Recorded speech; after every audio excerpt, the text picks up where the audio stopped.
Carolinas. This is the Rob Brown Show, only on ESPN.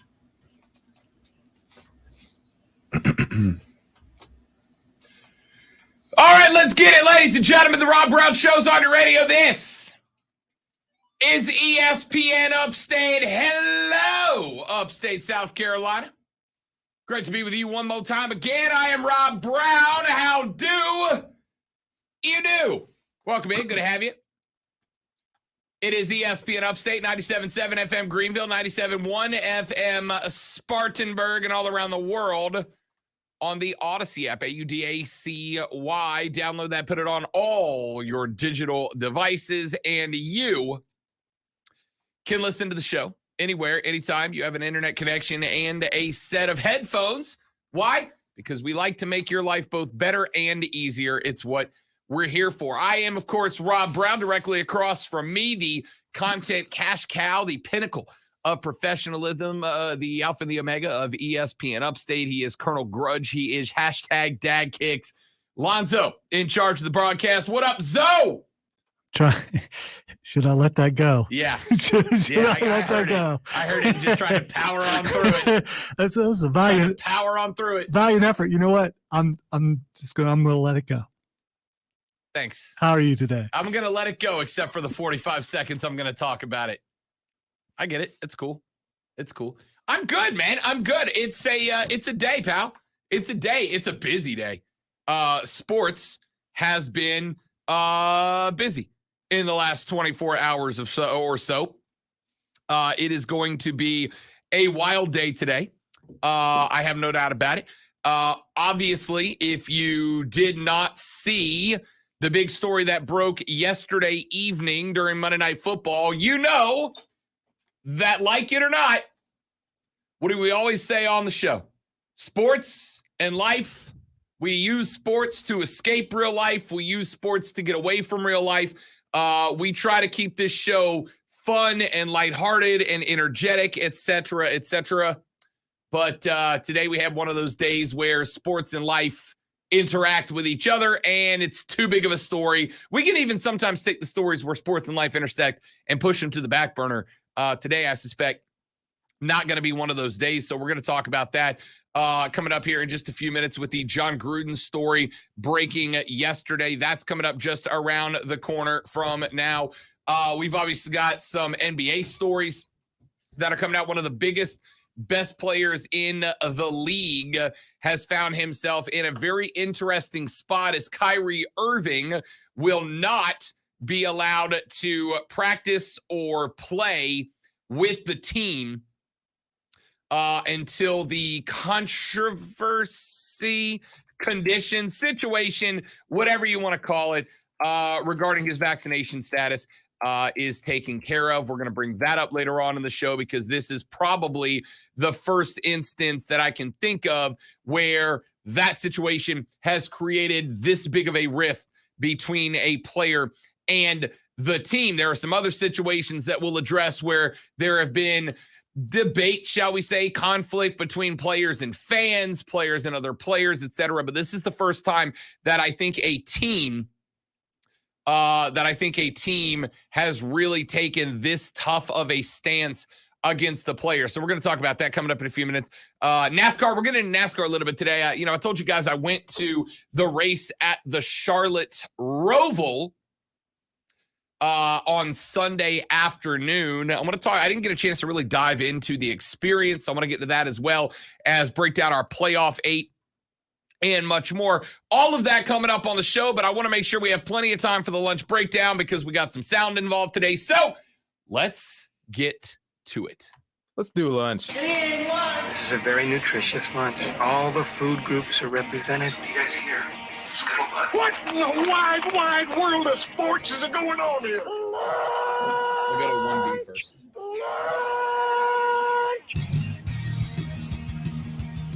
It is a lunch breakdown of 3 things you have to know before you go start talking sports with your friends, family, coworker, the dog, whoever you spend your lunch break with. This will be the scuttlebutt around the water cooler today. This will be the conversation around the lunch table today. The 3 biggest stories that you need to know before you go start talking athletic competition with the squad. So let's get to it. Last night, we found out in the midst of the Monday Night Football contest that this happened. Moments ago, the Las Vegas Raiders and Jon Gruden officially parted ways. Earlier this evening, the New York Times uncovered a trail of emails dating back 7 years in which Jon Gruden had a clean sweep of offending NFL Commissioner Roger Goodell, women, gays, minorities, all sorts of people. A short time ago, the Raiders owner Mark Davis arrived at the team's training facility, found Gruden, the two men met, and Jon Gruden no longer is the head coach of the Las Vegas Raiders, Steve.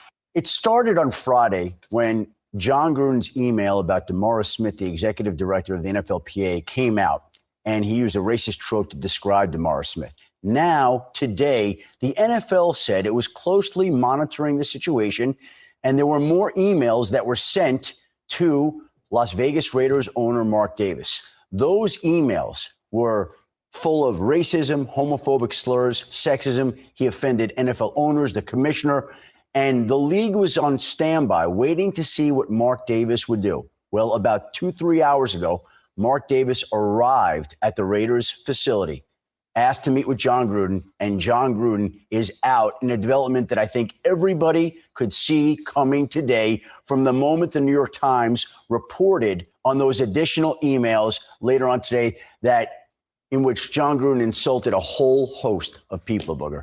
These are emails that spanned 7 years. They were sent to the former Washington football team executive, Bruce Allen, and they displayed a certain type of behavior that the NFL is trying to rid itself of over time, and obviously insulted a lot of different people. You know, and we asked a question earlier on Monday Night Countdown, did this affect the players' performance against Chicago? It had to.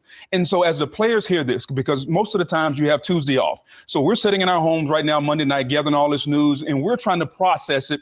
But at the end of the day, we know as players, we're going to move forward. So now in the locker room, instead of everybody whispering, hey, do you think Jon is this? Do you think Jon is that? Now we can digest it. We can deal with it. But most important thing for Mark Davis and the Las Vegas Raiders, they need to figure out who the interim coach is going to be. And let's move forward because we still have a long season to play. And I think that's the best thing for the players. That's why something had to be done. So that is Adam Schefter breaking the news that Jon Gruden had resigned as the head coach of the Las Vegas Raiders, forfeiting the last 7 years of his $10 million contract. And then you heard Booger McFarland there at the end breaking down what he took away from the Jon Gruden story. Here's effectively how it played out. You heard Schefter respond, was that over the weekend and earlier this week, there was an email that came out in which Jon Gruden back in 2010 made some comments, including racial slurs about the head of the NFL Players Association. And then the NFL, now there's two different stories here. One is that all these emails got found and they're just being brought to light. The other is that the NFL, considering they are the ones running an investigation into the Washington football team, and these emails came about via that investigation, basically said, here's the deal. We are going to put these emails out one after the next until something happens with Jon Gruden. And you're either going to fire him or we're just going to continue to drive him into the dirt one after the next, after the next, after the next. And I suspect that there was probably more coming of Chucky's emails, and Chucky just said, nope, let me go ahead and bail out of this before it gets even worse. There's still the chance that down the road he could end up getting back into football, but not if more of these emails came out. The NFL likely has all of them. I will be interested to see what happens further. But Jon Gruden now out. We're going to get more in depth into this later on into the program. But look, I'll say this about it. We'll come back. We'll readdress it and analyze it further in a more comprehensive segment later on the show. But to the folks that have said, oh, it's cancel culture striking again, I'm just going to say respectfully, no, it's not. It's personal accountability. You can't have somebody who says the things that John Gruden said. And by the way, some of these emails that came out, these emails went out over a 7-year period, 7+ year period, ranging from 2010, the last of the emails that were released, coming out in 2018. This is a man in his 50s, y'all. This is not like a 20-year-old kid getting called out because of some emails that happened when he was 14 or 15 years old and dumb. This is a man who is currently 58 years of age. So these emails were going out from 48 to 56-ish. The things he said were disgusting. All right. The things he said were horrible. And this is not a guy getting canceled because people didn't like his speech. These were things that are blatantly homophobic, were blatantly racist, were blatantly bigoted, and there is not room for that in the game. Not room for that in the game. So the NFL decided to make the move. Now, this is not to say I suddenly am thinking, oh, the NFL, what a great organization. Hell no. I'm still furious about what's not happening with Dan Snyder and his ownership and his behaviors behind the scene. This is not a mea culpa with the NFL where I go, oh, great, you got rid of the one guy, so everything's good. The NFL is still a joke when it comes to folks within their organization. But this is not a guy getting canceled. This is a guy being held personally responsible for awful things that he said and that he did. We'll talk more about that later on the show. 844-GSP ESPN. Do you have any input here, Zoe? No, excuse me. I completely agree with you. I haven't heard about him being canceled. Everything I've heard is he deserves to be gone from the team. But he wasn't fired. No, he resigned. He resigned. So the question is, would he have been fired? The answer to is that this one of the chance to resign, or I'm going to fire you? Is that why the meeting happened? Had the Raiders fired him, I believe they still would have owed him like $8 million over the next 7 years. This was a decision. Like I said, I think based on what I've read, how it played out, I think what happened had to be that the NFL said, look, he's got to go. How it happens is up to you. But we have these emails and we are going to put them out there until something happens. And the options for the Raiders were fire him and pay him $8 million a year based on things that he said he did, he caused. 2, let him stay on board, in which case the Raiders end up joining the Texans with their treatment of the Deshaun Watson case. Or 3, you go to him and go, hey, man, you're the one that's going to get all the bad press. You're the one that's going to make it harder for you to get a job down the road. You can resign, or we're just going to let the NFL absolutely dismantle you in the process. I'm also curious because I don't understand. I haven't heard the entire story.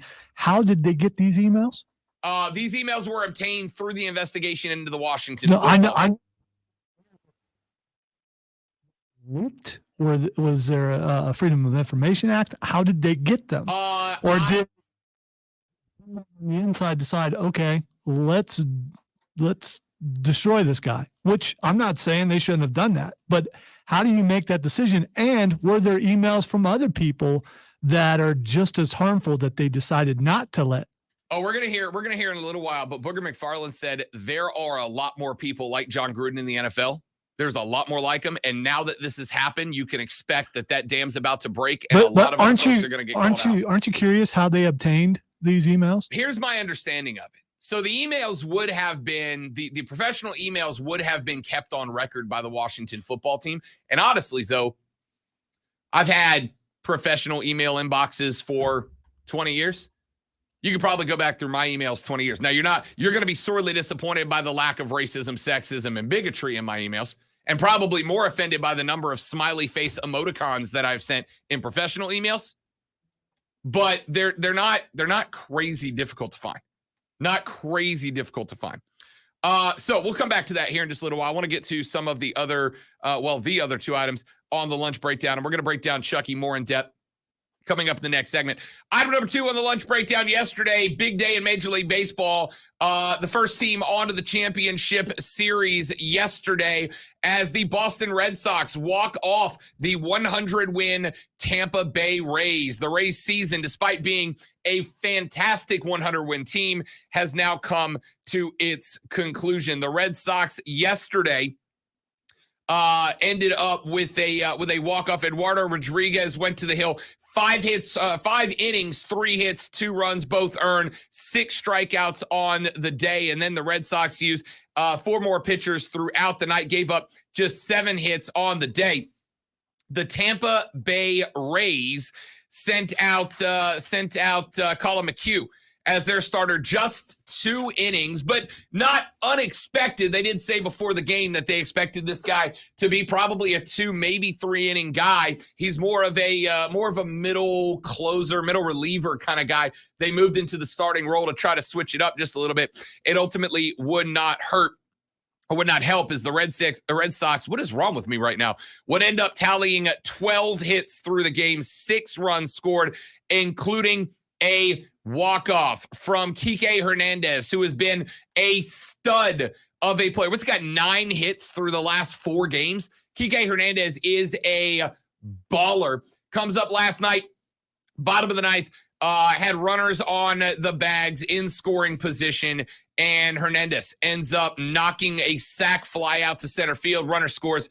Both Sox win, and they are on to the ALCS, where they await the winner of the Astros and the White Sox. Astros in Chicago. Yesterday, the Astros had a chance to put it away, but that game was postponed due to weather. So at 2 o'clock this afternoon, we will have the White Sox and the Astros in our first game of the day. The Astros on the road can put this one away if they win. The Bravos yesterday get a big dub courtesy of a 3-run dinger called live and on location right here on the Rob Brown Show.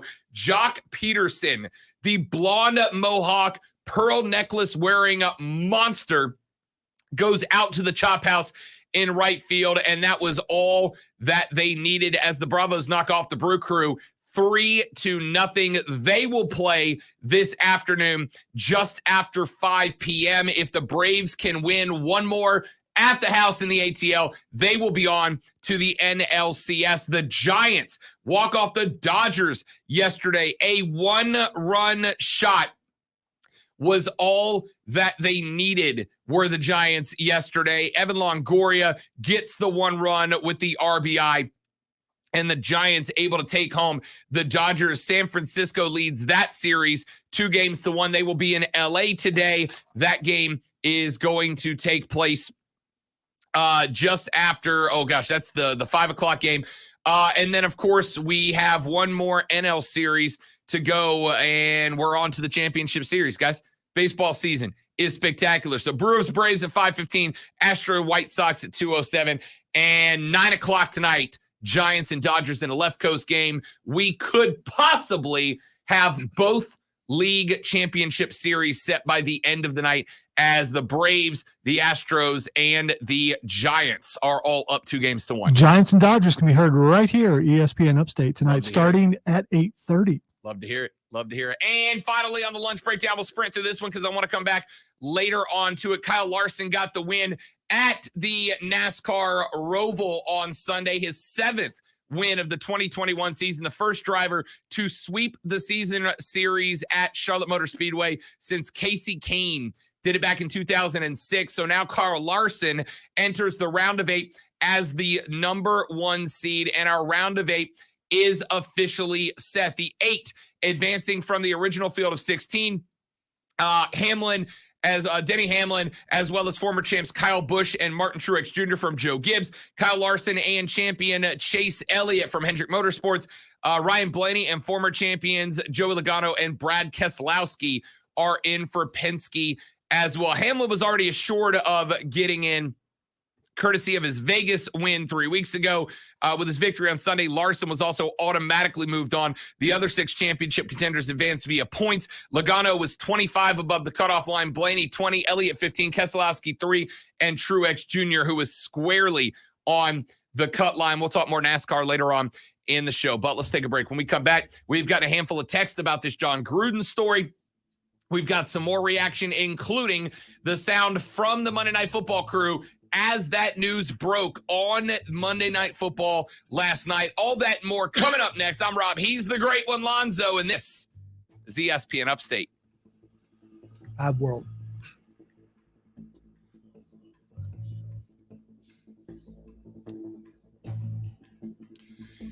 2021 version of Mad World is open, and I say 2021 version because if you've been in 2020, if you've been in 2019, 2018, it doesn't matter. It is brand new.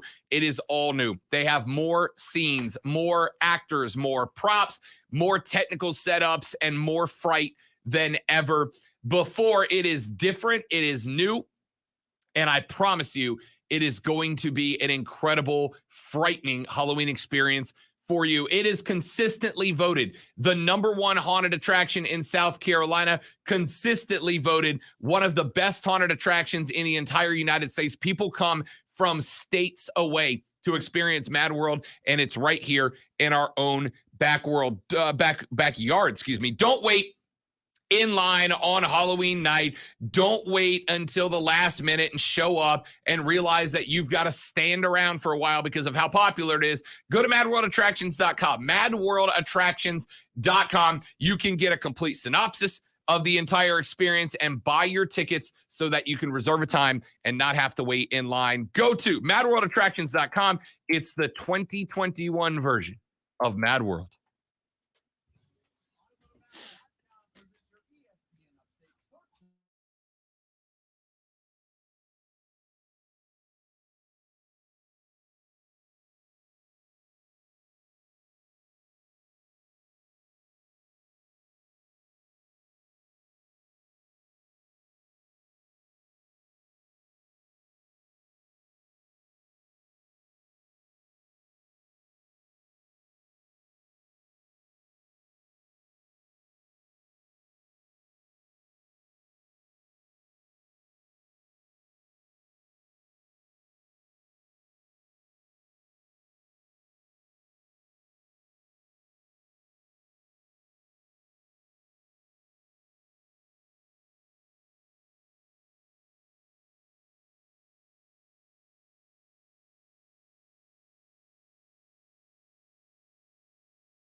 Online at CordellCordell.com. 558020 Suite 900, Greenville, South Carolina, 29601. Joseph Cordell, licensed in Missouri and Illinois. Some people treat investing like a game, but Marcus by Goldman Sachs approaches investing in a smart way with digitally managed portfolios that leverage Goldman Sachs strategies. So, do you want to play games or do you want your money to work smart? You can money. Visit Marcus.com to learn more about saving, borrowing, and investing from Marcus by Goldman Sachs. Investing involves risk and investments may lose value. Brokerage and investment advisory services by Goldman Sachs and Company, LLC. Member FINRA SIPC. Lending and deposits products provided by Goldman Sachs Bank USA. Member FDIC. Can you pick winners? Well, then you can win cash. It's that simple. In the Rocket Mortgage Pro Football Pickup, just pick the most games right this week, and you can score $1,000. Just like that. No lineups, no spreads, no rosters, and a brand new game each week. Wait, where'd our background go?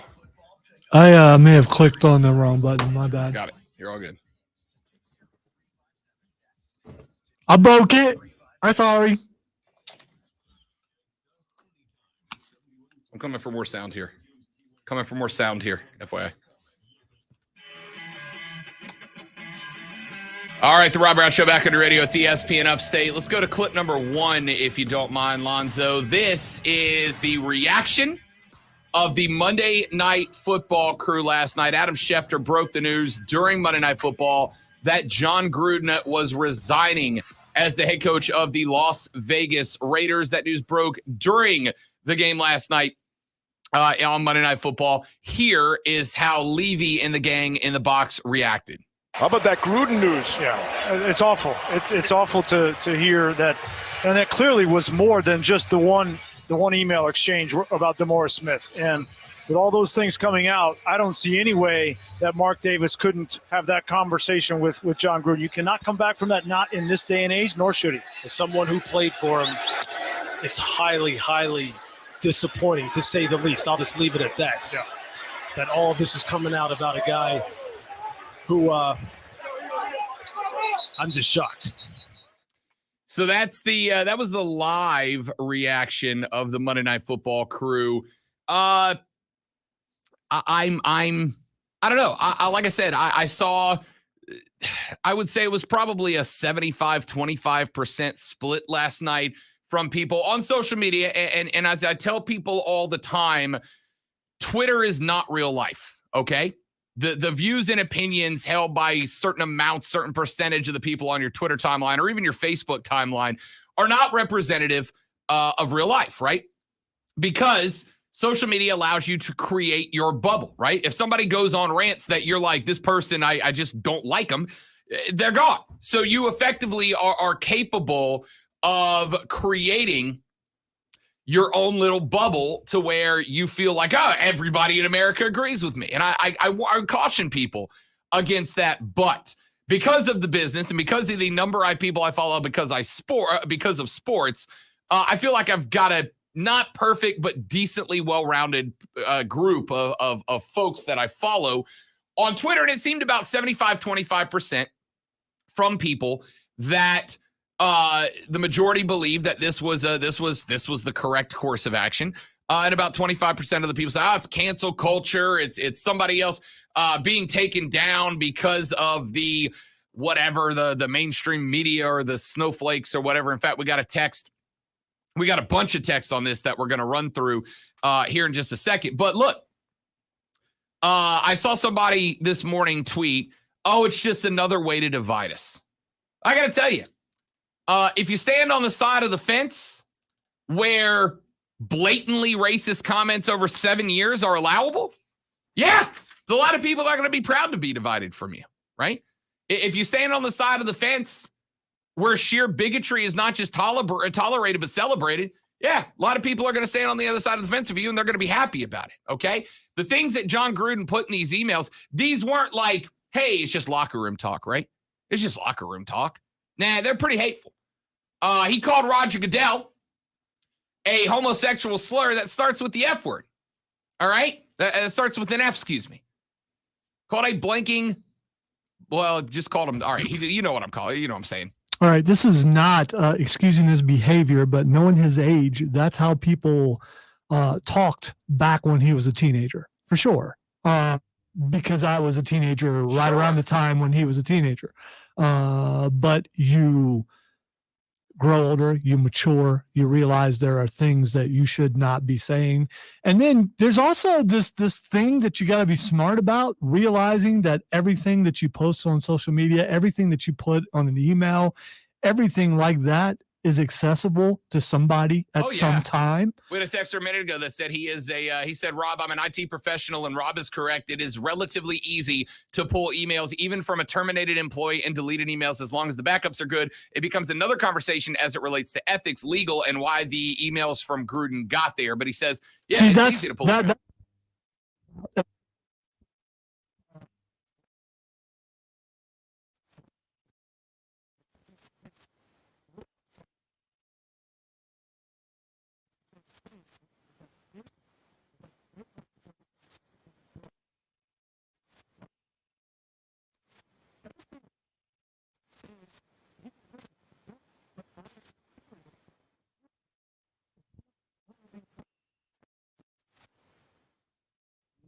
Is this the tip of the iceberg? suspect there's going to be more down the line now that this floodgate is open. That is, and I get where you're coming from, but I agree with you because, like I said a minute ago, I think the NFL and their complete lack of action in the Dan Snyder case, where we have had it proven that Dan Snyder has done awful things during his tenure as the owner of the Washington football team. The fact that the NFL has made no moves. In fact, we got a text a minute ago. Let me see if I can find it. Texter says there's a big difference in the people cashing checks and the people writing checks. Dan Snyder is living easy. Chucky gets tossed. And I agree. This is not a mea culpa with the NFL where I go, oh, thanks for getting rid of Gruden. You're a good organization again. Absolutely not. Right? Absolutely not. This is a situation of there are 17 people doing 100 miles an hour down the interstate. And the cop pulls over one of them and he goes, wait, there were 14 other cars speeding. Right. But you got caught and you were the one who were most visible at the moment. Does not mean that I don't think we should be doing more to stop other people driving 100 miles an hour down the interstate. It just means that you're the one that got busted this time. The NFL is not in the clear with me.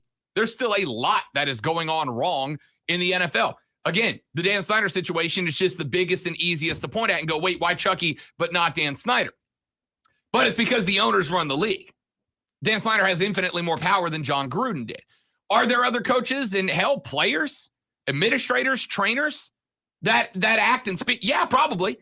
And I would be shocked if more of these emails start coming to light now that this floodgate has opened, right? Because Chucky was, frankly, a pretty well-liked dude amongst the NFL from what we've seen. How many players? Randy Moss yesterday came out on TV and said, I'm heartbroken by this because Chucky was a guy, Orlovsky right there in the box, played for John Gruden, was like, I am beat down by this. I'm broken down that he was like this way. He covered it up. My old man used to tell me years ago, Zoe, never write in an email something that you wouldn't say in a closed elevator with your boss, right? Never write in an email something that you wouldn't say in public. What Chucky said was far and beyond. I've seen some pretty awkward emails that have come out where people have emailed about the boss that they don't like. And then the boss ends up finding out about it. That's awkward. But the things that Chucky said were more than just, I don't like Jim the boss because Jim the boss is a bad guy. These were blatantly racist, blatantly sexist, blatantly homophobic things. This is not cancel culture. This is personal accountability for what happened. Okay. Let's read through a bunch. We got a bunch of text on this that we want to get to. ESPN. It's crazy to me that he spoke so harshly against homosexuals when the first openly gay NFL player is the best player they have on defense. Yeah, you're exactly right. You're exactly right. You end up with a defensive end who is playing for the Raiders, Karn Asip, who is a stud of a player, the first openly gay player as a starter in the league. But you go back to remember when Michael Sam got drafted, right? First openly gay player, Adam Azou, the linebacker, to be drafted into the NFL. Chucky had some things to say about young Michael Sam, and they were ugly. By the way, there's a lot of reasons, but there's one primary reason I think Roger Goodell took this to heart. I did not know this, right? And I still think Roger Goodell's a bad commissioner. This is not absolving him of being a bad commissioner. You can be a good person and bad at your job, right? Roger Goodell, when he was growing up, his younger brother is gay, right? Is gay. Roger Goodell was a stud athlete in his high school days. And his brother has come out in interviews and said, look, I had a lot of guys that wanted to kick my rear end for being gay because it was out. And he said the only reason that I didn't get beat up constantly was because Roger Goodell had no problem getting in the face of bullies and laying them out first.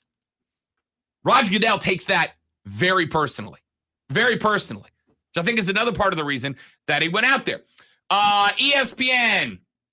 I don't know about anyone else, but I thought his comments were hilarious. I think I've probably said worse on a daily basis just driving to work, LMAO. There's nothing LMAO about that, dude.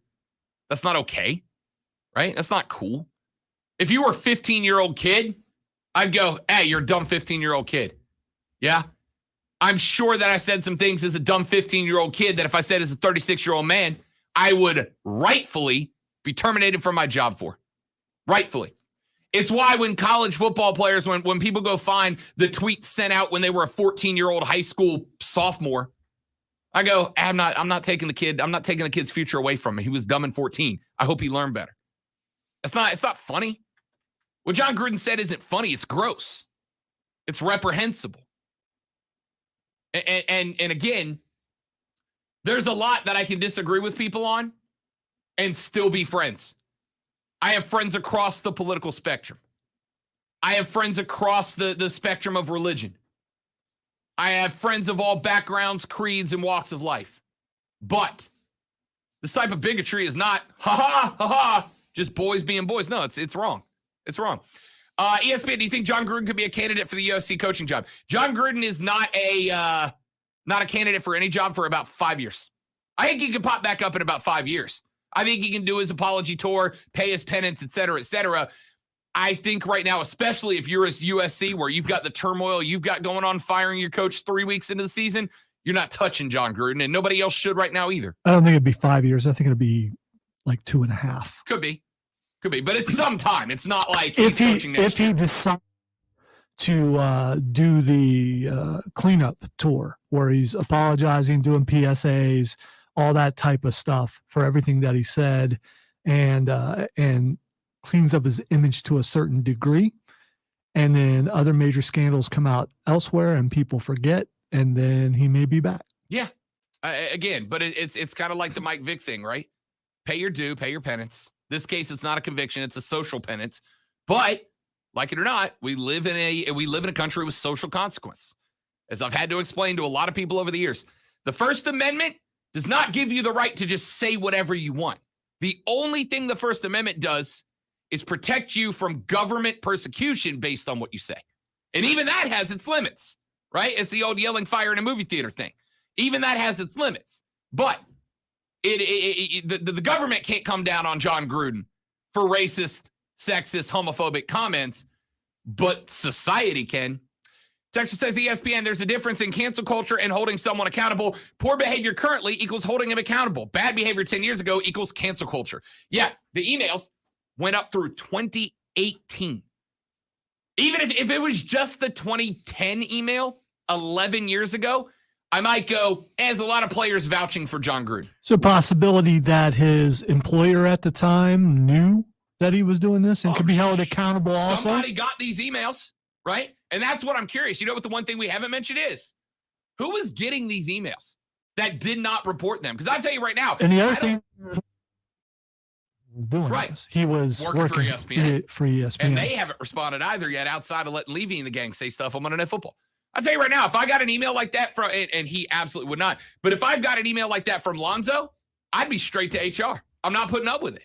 All right? Rub's a snitch. All right, whatever. If that's what I snitch on you on, I'm fine with it. Texter, he will definitely coach football again. He's a great coach. Just got to wait for the adjective liberals to move on to something else. Dude, weak. I think some things are beyond politics, and this is one of those things. And I get there are people that just talk this way. I don't like cursing or anything like that, period. And luckily, a lot of people are respectful and don't do that around me, and I appreciate that. So if you don't talk like that in the first place, you don't have to worry about, getting in trouble for emails and things like that. And I even go so far as to say this. If it's a situation like that, like when Lonzo and I sit in the office, I know Lonzo doesn't like the bad words, and I act like a professional, at least as far as sports talk radio offices go, okay? Because I'm a wet blanket. Right, because Lonzo's a wet blanket. I don't cuss in front of Lonzo like I do when I'm at home in front of my friends. Now, that's not to say I never do. I absolutely do.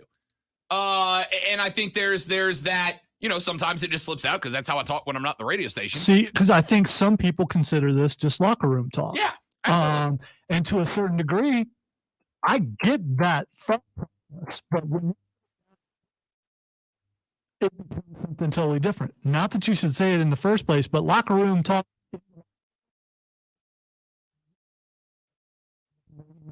Send it out. I agree with that. Now, I'll say this. When I say locker room talk, there's a line between locker room talk and racism. All right. And there are spots where I've got a ton of black friends, and there are spots where we've cracked jokes back and forth in context, in a spot. And some that have gone, dude, I'm not playing in on this because I just don't need somebody taking a cell phone video of Rob Brown in a pickup game, making a joke that even threatens to go along those lines. John Gruden just typing them out in emails. That's not locker room talk. That's blatant racism. Blatant homophobia. Calling Roger Goodell a bleeping F word that is a slur. That's not locker room talk, dude. We're past that. The locker room talk in 2003. But it's not anymore. I got a lot more texts. I'm going to hit some more of them when we come back here in just a minute. My name is Rob Brown. Lonzo at the buttons. It's the Rob Brown Show on ESPN Upstate.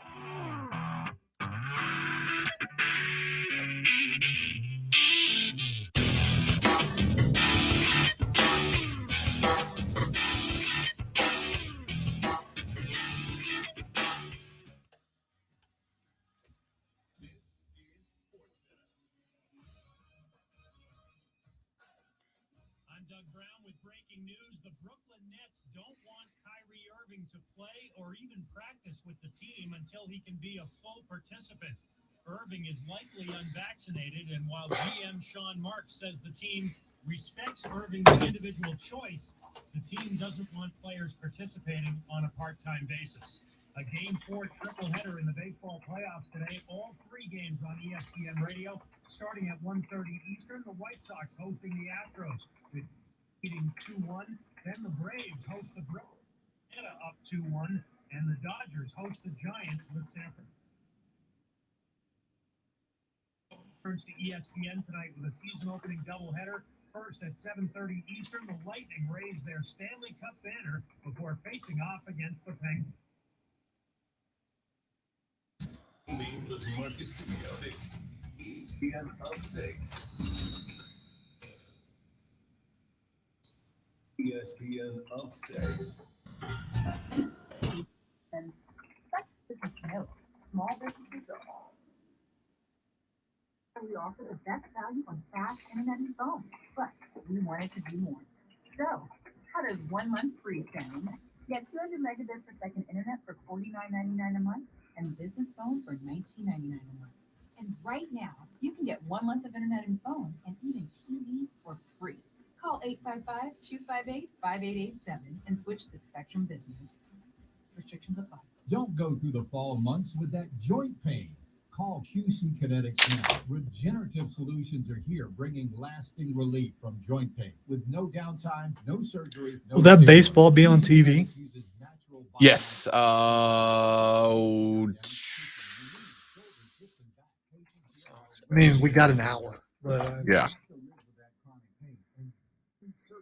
This game is going to be on FS1. QC, it's time to see what this is all about. Fall is the time to enjoy life to the fullest. Act now. Restorative, regenerative therapies are available here, and the in-office consultation is free. Call QC Kinetics at 864-448-3772. Non-surgical joint pain relief. 864-448-3772. 864-448-3772. That's 448-3772. We're planning a trip to Spain later this year. But our Spanish is pretty bad.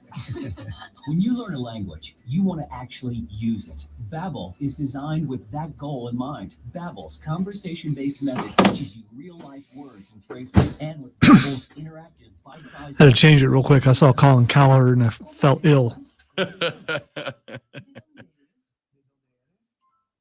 your learning style or experience level, Babbel has lessons designed for you that will get you speaking quickly and confidently. I tried learning Spanish before, but I couldn't stick. J.R. Smith has had to leave his first college golf tournament because he stepped on a falling beehive while searching for his ball in the woods, was stung relentlessly, and had to call a medical cart to be evaluated. I should not laugh about that because, man, that sucks. That hurts. But I'm just envisioning him with no shirt and no shoes. And that's why I'm laughing, because it's J.R. Smith.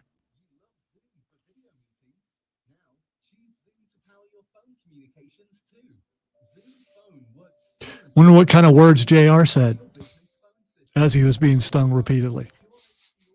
I don't know, but I knew if I had the audio, it would just be one long beep tone.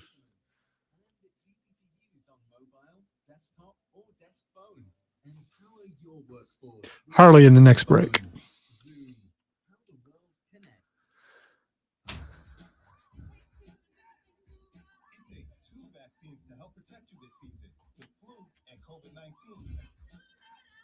And now you can get both shots at the same visit. Learn more at cdc.gov/vaccines.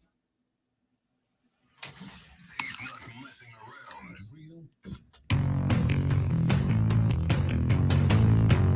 All right, a couple more texts on this Gruden scenario before we step into the next segment. Texture says ESPN breaking news: Urban Cowboy said to be blamed for leaking emails about Roger Goodell. Texture says, I love this email. I really do. Texture says, Rob Brown is pushing the homosexual agenda and needs to be stopped. Yes, ladies and gentlemen, I'm just the Terminator for gay people. You got me. That's my, or maybe Rob Brown just thinks that some basic freaking human decency towards people who aren't you is a good thing. It's shocking, I know, but maybe when your best friend in college was gay, when two of your best friends in Greenville are gay, one of whom has told me multiple times that he is afraid to come out while he lives here publicly, maybe you don't want people to have to live in a world where they're afraid to just be able to be themselves because of people like John Gruden. Maybe. That's just maybe. Or maybe I'm just the gay Terminator. One of the two. Gay Terminator sounds like a Saturday Night Live skit. It really does. Another texter, I can't read it because it's multiple F words, and I'm not even going to risk it. But basically, he says it makes it into a racial thing. I got news for you. If a black coach said this stuff, he'd be gone too. If it came to light, okay, he'd be gone too. Texas says ESPN, I think it's just locker room talk. Me and the boys drinking in the Raj probably hear several of those words, but we're not stupid enough to put it in writing.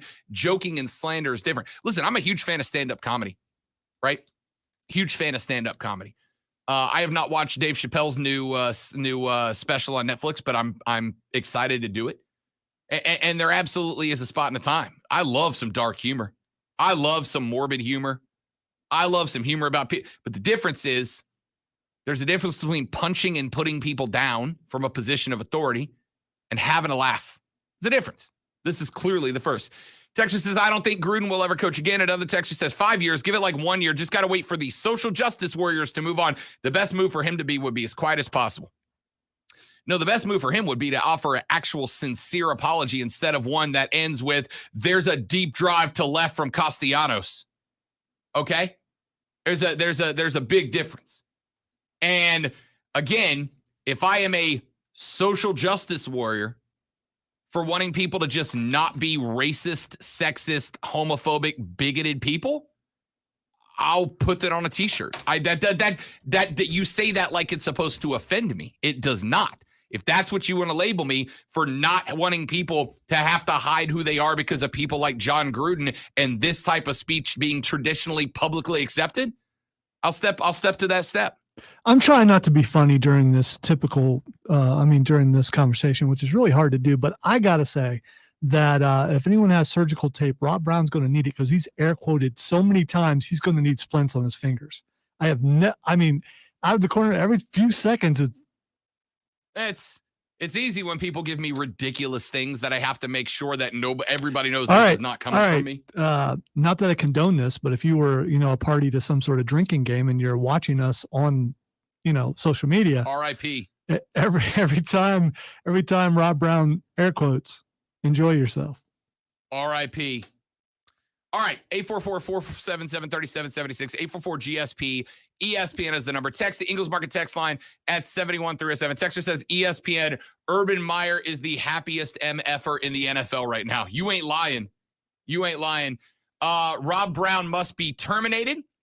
Rob Brown will face financial consequences if Mr. Brown. I like this one, Lonzo. I like this text. ESPN will face financial consequences if Mr. Brown is not terminated. Financial consequences, says you. You can ask Vince Coakley about those texts because he gets those all the time. financial consequences. I gotta say, if I'm not fired. Yes, there will be financial consequences, Lonzo. Every other Friday for the remainder of my employment, the ESPN will have to come out of pocket for a paycheck. That is true. I don't believe I've worked with anyone who didn't get those threats. So, I mean, that's this pretty one's cool. better. He followed up, Lonzo. ESPN and its affiliates have 48 hours to respond. We will file for suit on Thursday at 1 p.m. Oh, cool. I'll be on the air. I'll be on the air when you filed your lawsuit for me saying a thing that you don't like, you soft little snowflake baby. I am curious what the actual what do you think I did here? What the case is? Because Rob needs to in the interest of fairness, be able to defend himself. So if you could text him back exactly what he did, so he can prepare his case for quote me and everything. Yeah. Just go ahead and send me over the whole document. I'm curious. Rob Brown must be terminated. ESPN and its affiliates have 48 hours to respond. We will file for suit on Thursday at 1 p.m. I'll respond right now. Go for it. Please give me the Saturday Night Live skit that is whatever you think is going to happen. I am begging you. Please do it. Please do it. Back after this, wrap up the hour on the Rob Brown Show. It's ESPN Upstate.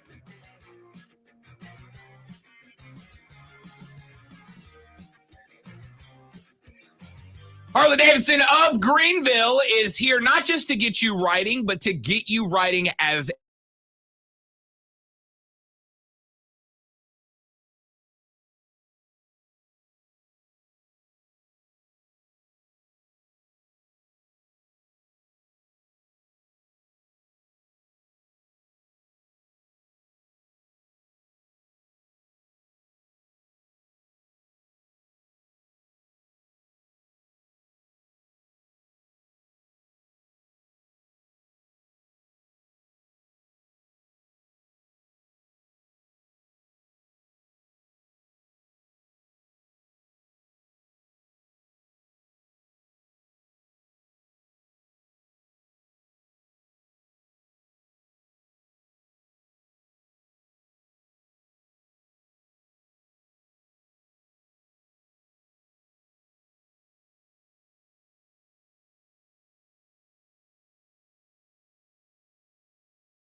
Yes, we're back.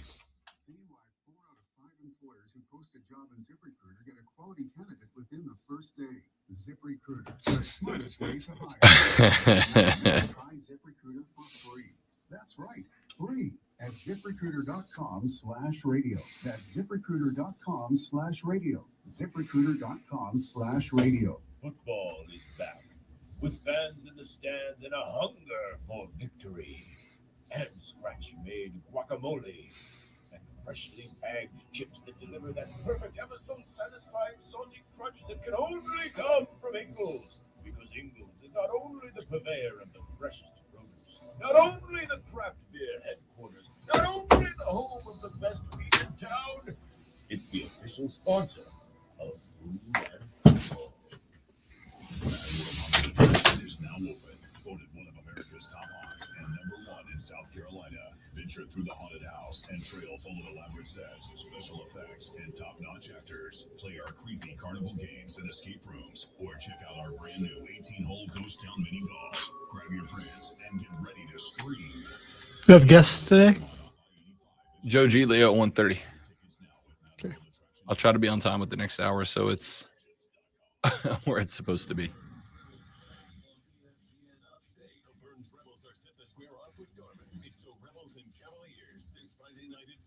ESPN Upstate and the Odyssey, powered by your local Ingles Market. We will have less than a minute when we come back. Perfect. There you go. You know what? You know you want one. Oh, you missed it. Wubble Rumblers. I saw those a minute ago. Yeah. We need some of those for in here. I wonder how much they are. My goal is to eventually get to where we have like a display, like McAfee has with everything on the wall behind him. The Triumph are giving us a scarf and a jersey to hang, as well as a championship ring to display. The Swamp Rabbits are giving us a jersey to put up. We need some shelves. Yeah. Oh yeah. I was thinking like over there on the other side where right in there. Yeah. We could get like a shelf right there. Now it's just camera angles of how do we get it on stream. I'm doing this to look good. Trophy camera. Trophy cam. Yeah, I mean, why not? Corner cam. That way when we have guests and whatnot.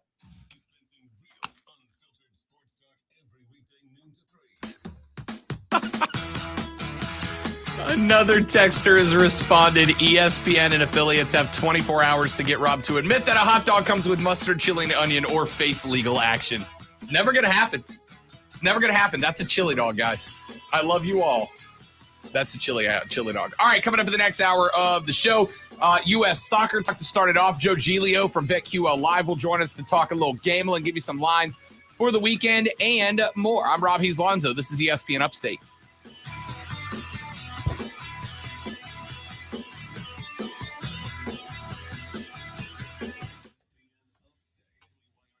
Ba-da-da, ba-da-da. An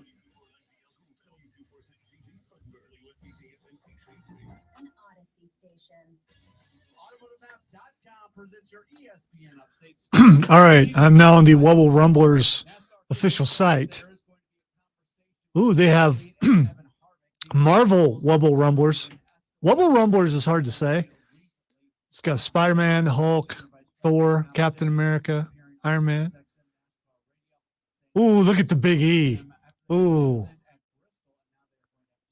Let's see. You got Roman Reigns, Stone Cold, Randy Orton, Daniel Bryan. Really? Yeah. Interesting. Undertaker and Big E. But Big E, that one looks, well, it looks like him. I mean, because he's kind of built like one of those anyway. So, where all his girth is up top.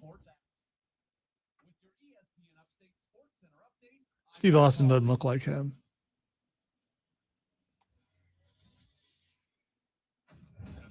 By the way, they're $14.99. Oh, I'm gonna when we start building the stream wall, I'm gonna be putting money into it. Oh, they have giant blow up karate hands too. That might be an HR violation. I don't know.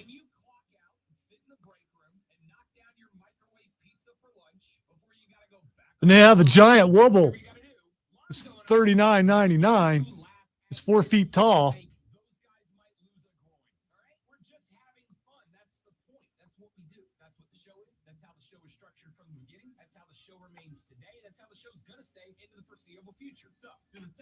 Greatest boxing match of all time. I will acknowledge to you that for many people, I absolutely am. And that's okay. Wait for it. Wait for it. They gave him a belt. Nice. Isn't that incredible? That is a very big belt.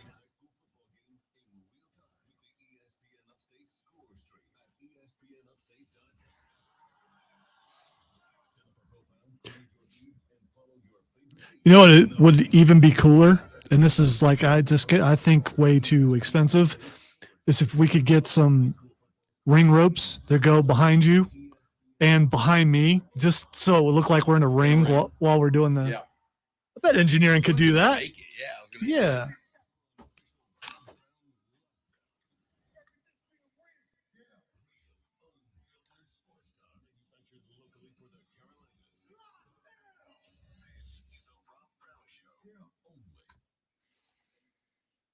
And away we go. Our numero dos of the Rob Brown Show is right here on ESPN Upstate. Hello, Upstate South Carolina. Welcome back to the fold. I am Rob Brown, the pinnacle of professionalism. Lonzo is directly across the glass from me, both literally and metaphorically.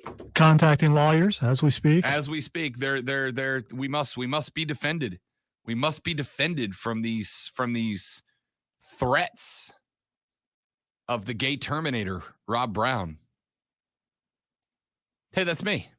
Good to be with you. Appreciate you hanging out with us. 844-GSP-ESPN, 844-477-3776. Text us on the Ingles Market text line at 71307, 71307. Start your text with ESPN. We will read them on the air. If you, I'm just going to say, if you text an email that has multiple words that you know I'm not allowed to say on the radio, please know that I will do my best. But if it's just too much, I'm not going to read it.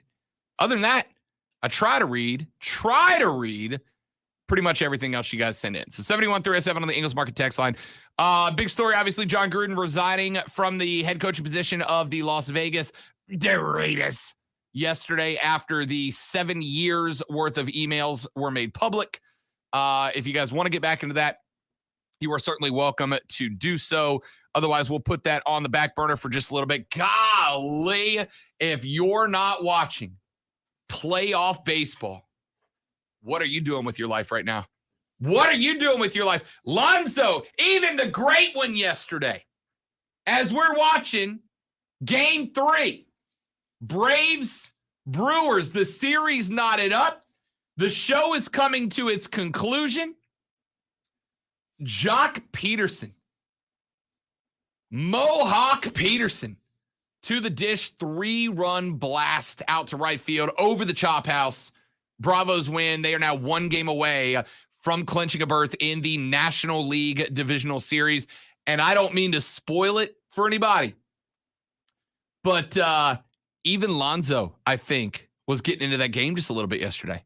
I think because when the Peterson blast happened, Lonzo was up on the front of his chair. That's all I'm saying. It was pretty cool that we were discussing him, and then he did that, and then your reaction to that was a wonderful experience. I was glad to be a part of it. Am I a baseball fan now? But I'm glad I was there. I've watched baseball games before. You act like it's monumental that I would be excited about. Difference between watching a game, being into a game. Let me just say, when I started in radio 24 years ago, maybe a little bit more than that, my first job was running Braves games. So, I mean, if I were going to be a fan of a team, it would probably be the Braves, because when you're running the show, you become a fan of that show. So, I mean, I wasn't exactly a baseball fan, but I'm not a hater either. I don't like how I'm being depicted. I may be a part of that lawsuit now.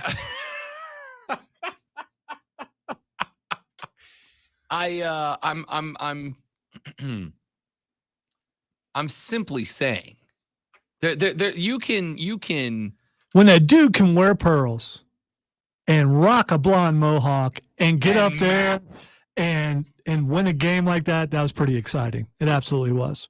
Somebody said on Twitter yesterday, I just watched a tubby surfer with a blonde mohawk and a pearl necklace win a clutch game.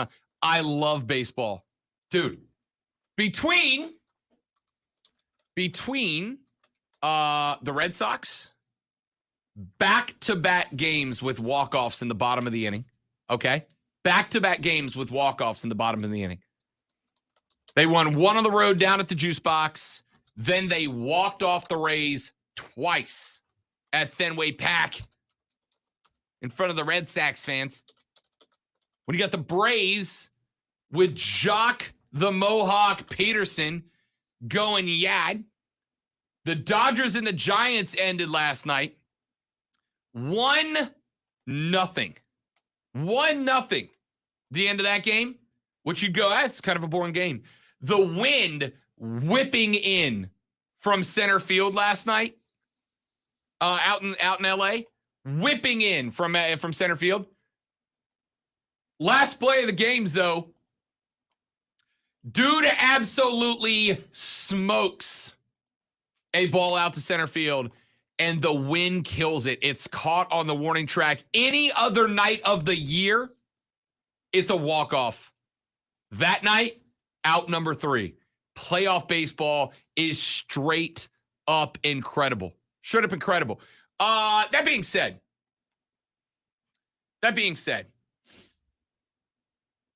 Lonzo, I was at the race on Sunday at Charlotte Motor Speedway. And I fundamentally believe that every sports fan, every now and then, needs to take a moment to fall back in love with sports. Needs to take a moment to fall back in love with sports. And here's what I mean. I'm a NASCAR guy. You guys heard me talking about NASCAR throughout the year. But hey, here's the deal. When football shows up, you know, you don't have to like it, but when football shows up, NASCAR goes on the back burner. When college football shows up, Lonzo, let's call a spade a spade. When college football shows up, everything goes on the back burner. College and NFL take up the majority of our time. And then we'll work in some baseball when the playoffs start. We'll probably work in basketball in a few weeks when the season starts. By the way, happy NHL opening day, ladies and gentlemen. Happy NHL opening day. But it all goes to the back burner for football. Sunday, went to the NASCAR race with our buddy Joe from the Reedy River Riot. It's like, dude, I got a ticket. He said, I'm in. We went. We sat about 35, 40 rows up, right at the exit of the Roval, onto what they considered like turn number, I don't know, 12, whatever it is. But the left, the 90-degree left out of the Roval onto the track. Now, I have been a NASCAR fan for many, many years. I will watch pretty much any race that isn't on a 1.5-mile cookie cutter oval, because those races are, I'm sorry to say, boring, even as a NASCAR fan. I like those races. I'm entertained by those races because those races are not won and lost by the drivers. Those races are won and lost by the pit crew. They are won and lost by the folks who set up the car. The guys that make decisions about air pressure and when to get gas and when to change 2 versus 4 tires. That's who wins those races. But at the end of the day, traditionally, you get a guy who wins the race by 3 seconds, and then second place is 3 seconds at a third 3 seconds at a 4. It can get a little boring. Give me short tracks, especially give me short tracks with dirt on it. God, I hope we do that at Bristol again next year. Give me super speedways like Dega and Daytona, and give me road courses like the Roval and Sonoma, etc. But being at that race reinvigorated my love for that sport, right? It's one thing. It's one thing to watch a sport on TV, like Lonzo and I did just said with the Bravos, right? It's one thing to watch playoff baseball. I went to a Braves game back in, April, I think? I went over to the ATL, Braves-Phillies. It was a Saturday night game, I think. Yeah, Saturday nighter, Braves-Phillies. Braves down 3. Pablo Sandoval in the bottom of the 8th belts a 3-run shot to tie it up. Phillies go up 2 in the top of the 10th. Braves tie it up. Phillies go up 2 in the top of the 11th. Braves tie it up. Bottom of the 12th. Braves walk it off. And I was there, as a matter of fact, with Tim and Sully and Scooty and some of the guys from the Swamp Rabbits crew. and immediately reignited my love for baseball. So I still love baseball. I'd still be watching the playoffs. But to get the opportunity to sit there and watch the best in the world do it, it reinvigorated my love for the sport. And you know, we are so fortunate. I don't say this a lot. We are so fortunate that we live in an area where we are surrounded by opportunities to go to live sports, right? We are surrounded by an opportunity to go to live sports at every level. Hour, 45 minutes, 2 hours to Atlanta. We got an NBA team, an NFL team, an MLB team. Go up north to Charlotte, hour and 45 minutes. You got an NFL team, an NBA team, and an MLS team. Atlanta's got an MLS team too. We got major D1 ball with South Carolina and Clemson. We got FCF ball with Wofford and Furman and Coastal Carolina and the Citadel. We are surrounded by live sports. Ladies and gentlemen, I implore you, and you know I'm being serious, Lonzo, because I use the word implore. I implore you, go to live sports. Let it reinvigorate your love for sports. It was such a big deal for me. I've only gotten to do 2 live professional sporting events this year. I did the Atlanta game against Philly. I did the NASCAR race. I think that's what I've got in the bag so far.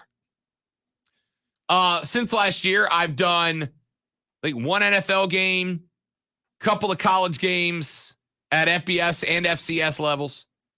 And it's like every time I do, Lonzo, it's one thing to watch it on TV with the announcers and the stats and the graphics and all that. But to be at the field and smell the grass or the burning rubber and to be able to hear the pop of the pads, to be able to watch, you know, when you watch on TV, the camera's on one dude, the camera's on one lady, and you see them. I went to the Hawks 76ers playoff game in last year's NBA playoffs. Trae Young, who was a stud, threw an alley-oop last year. I think it was a John Collins. Lonzo, I was in literally the last row of the arena. My back was against the top wall. I was as far away from the game as I could be, right? I'm watching this game, and when Trae throws the oop, which on TV, all you would have seen is what? The camera would have followed the ball. You'd have seen Collins get hype after the oop. Trae turned around, and Trae lost his mind, which you don't see often. Dude's ice cold. Lost his mind. And when he did, being there and seeing that and experiencing that, which is something I never see on TV, man, gets the juices flowing a little bit, right? Gets the emotion up a little bit. Gets you hype a little bit. If you get a chance to go see a live sporting event, I know that there's a lot going on with life. You got kids, you got work, you got projects, you got, this, that, and the other you got to get done. And a game or a race or a match is a commitment, right? Especially when you want to go to the ATL, you got to add 2 hours of driving on both ends. Charlotte, hour 45, both ends. Hell, if I want to go to a Clemson game, I got to drive 50 minutes down there and 50 minutes back. A lot of it through dark, unlit backwoods roads, right? It's not a shot. That's just what happened. Take the time. Take the time to remember why it is that you love sports. Because it's one thing to watch and have the game presented to you. But it is another thing, Lonzo, to be able to smell and see and taste and hear the passion of the athletes on the field in person and watch them do what they do. It's one thing to watch Lamar throw a side underhand touchdown pass from 4 yards away on TV with the weird camera angle. It's another thing to watch him do it in real time, in person, face to face. Lonzo, I implore you and everybody else, take the time to go to events and remember why sports on its surface, without all the superfluous presentation techniques of television, at their core, the games are great. I think there's one thing you left out and in all that, and that's high school football. And the feeling you get on a Friday night, even as many years later as it's been since I played, going to a field on a Friday night, and you're right about the smells and just the feel in the air, the atmospheres, the look on the kids' faces when they're out there getting ready to play a game. And especially football around here, it's such a high level. It's so cool. I love Friday nights. Yeah. Friday Night Football is great. In fact, I got a couple weeks ago, got a chance to go to a high school game with our buddy Kevin and John. Kevin Thomas and John Epps from Moving the Chains. They joined us on Fridays to talk high school ball. Got a chance to go to a game with them. And you're right, man. Because the people there, and there is one thing that's different, right? You go to Charlotte, you go to a Panthers game. So there's a lot of people there that are there to support the Panthers, but there's a lot of people there that are there because it's a social scene, right? See and be seen. NFL has great fans, but there's a lot of them that are there because it's just a thing that is a social scene. Lonzo, if you're at a high school Friday night football game, it's because you want to be there, right? You're into what's happening. It's great. So if you get a chance to go to Darlington or Charlotte Motor Speedway or Atlanta, if you get a chance to go to a Falcons game or a Panthers game, if you get a chance to go to an Atlanta United or Charlotte FC match, if you do it locally, Saturday night, your boy will be in section 110 for the Greenville Triumph as they get set to take on New England Revolution 2. You know what I've gotten to the point of? I play drums in the drum line for the Greenville Triumph at matches. You know why? Because hell yeah, what's better? What's better? I am now officially the loudest guy in the stadium, Lonzo. I got a drum to hit. Yeah, like you needed a drum for that. I didn't, but I did it anyway. Go. Local sports, college sports, national sports, professional sports. Go reinvigorate your love for the game. I did it at the NASCAR race on Sunday, and Monday I was like, I'm back, baby. I love it. I love sport. Up close and personal. It's the best. Let's take a break. Come back just a minute. The Rob Brown Show rolls on at ESPN Upstate.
which would be back in Milwaukee coming up on Thursday.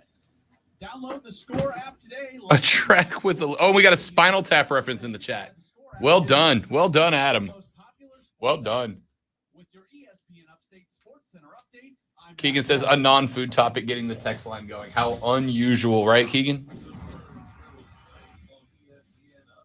Burns Rebels are set to square off with Dortmund. It's the Rebels and Cavaliers this Friday night at 7 on ESPN Upstate and the Odyssey. Powered by your local Ingles Market. Spartanburg. Mad World Haunted Attraction is now open. Voted one of America's top haunts and #1 in South Carolina. Venture through the haunted house and trail full of elaborate sets, special effects, and top-notch actors. Play our creepy carnival games and escape rooms, or check out our brand new 18-hole Ghost Town mini golf. Grab your friends and get ready to scream. Located in Piedmont off I-85, exit 35. Buy your tickets now at madworldattractions.com. That's madworldattractions.com. This feature sponsored by Indeed. Hiring for an open job shouldn't morph into a full-time job. Indeed is the smart hiring platform that delivers 4 times more hires than all other sites combined, according to Talent Nest. Post a job and hire ASAP. Visit Indeed.com/credit. Spectrum Business delivers the best internet and phone solutions for small business. Switch to Spectrum Business today and get faster internet and advanced phone for less. And with Spectrum Business, there are no contracts, no added phone taxes, and no hidden fees. New FanDuel fantasy players, your day is about to get 20% better. Start playing fantasy this football season, and FanDuel will give you a 20% bonus. Charlie Morton on the hill for the Bravos today. That's a big-time bonus, and all you need to do to claim it is make your first deposit. If you've never tried FanDuel, now is the perfect time to jump in. You'll love playing fantasy football on FanDuel. Not only is it easy to start, but you can set new lineups every game day, keeping the action fresh all season long. There are many types of game formats to choose from, and you can even play private contests with your friends. There's an awesome slate of games on hand this week and every week. So what are you waiting for? Get in on all the excitement and experience season-long wins without the season-long waits. Sign up today at FanDuel.com/play to claim your bonus and start playing today. That's FanDuel.com/play. Age and location restrictions apply. Bonus issued is non-withdrawable site credit that expires after 30 days. Play for upstate sports junkies.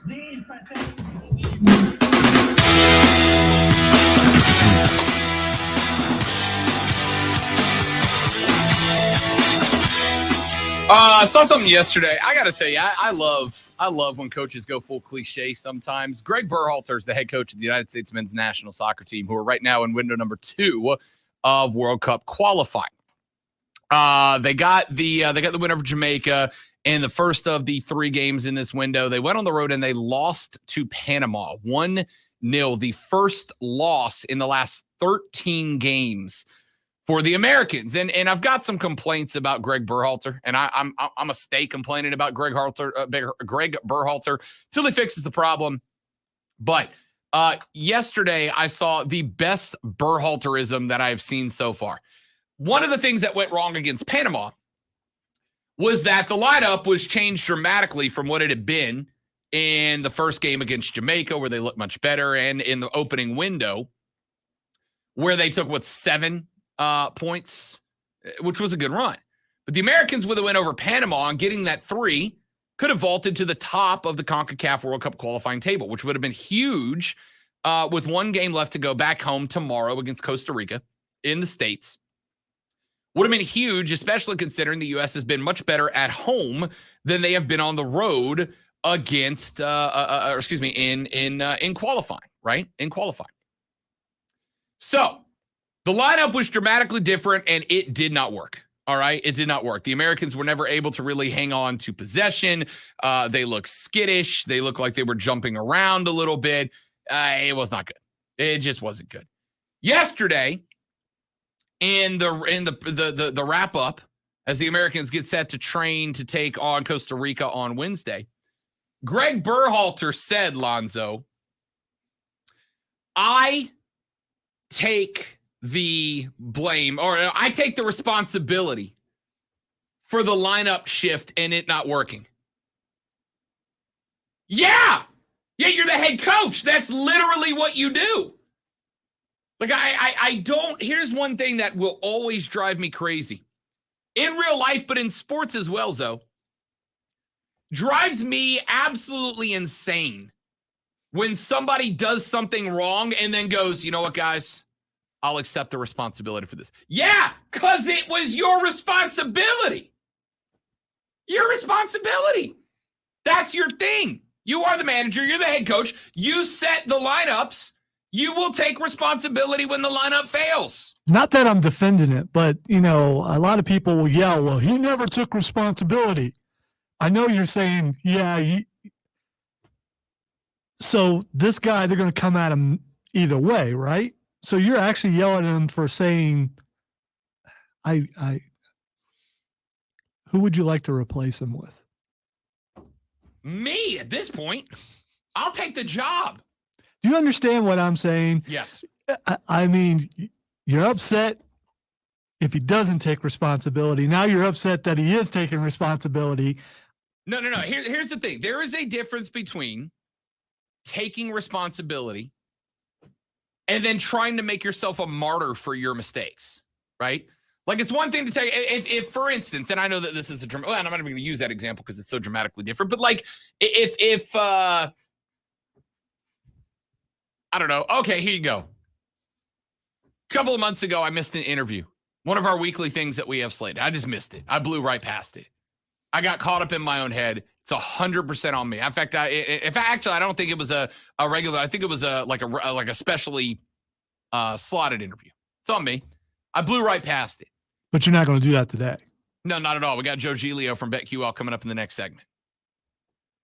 Blew past an interview we had scheduled, and it cost me an opportunity because it was a good interview.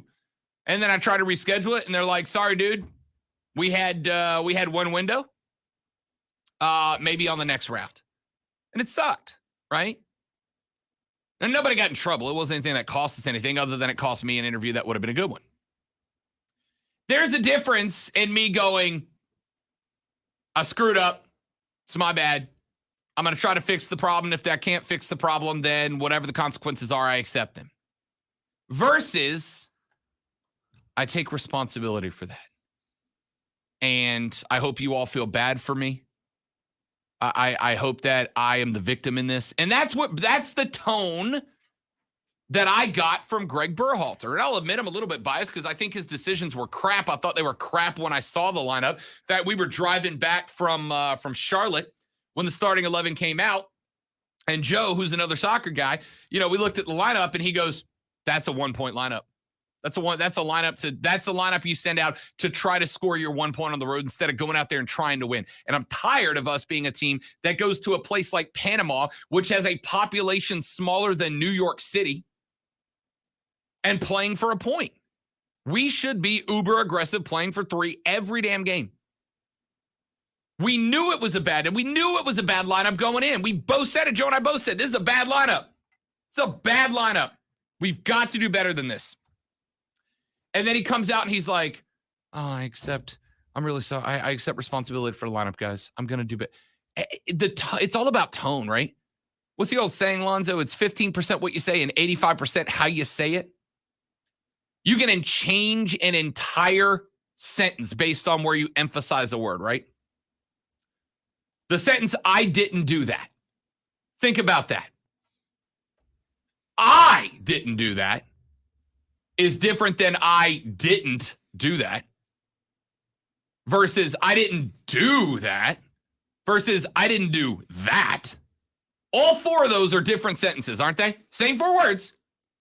But every one of those words, depending on the connotation and the emphasis you put on a different word, changes the meaning of the sentence. And the way that Greg Berhalter said what he said made it sound like he's the martyr. Like, oh, everybody's picking on me because of this lineup. Yeah, because your lineup sucked.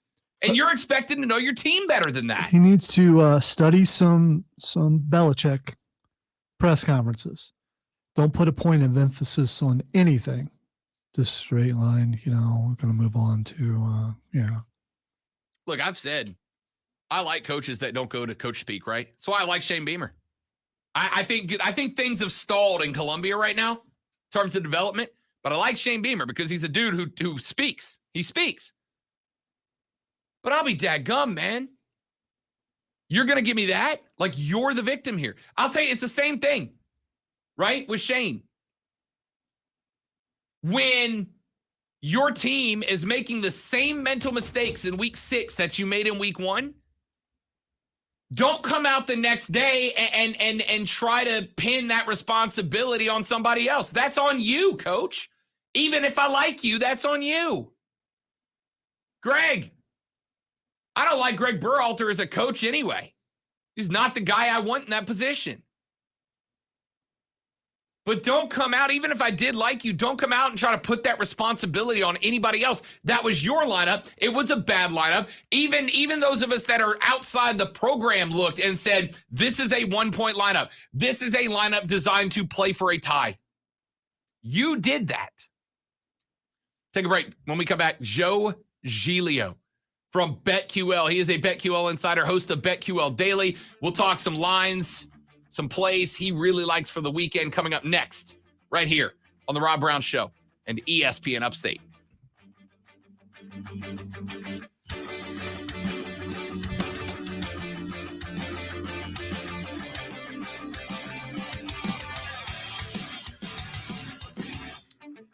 Make sure you move.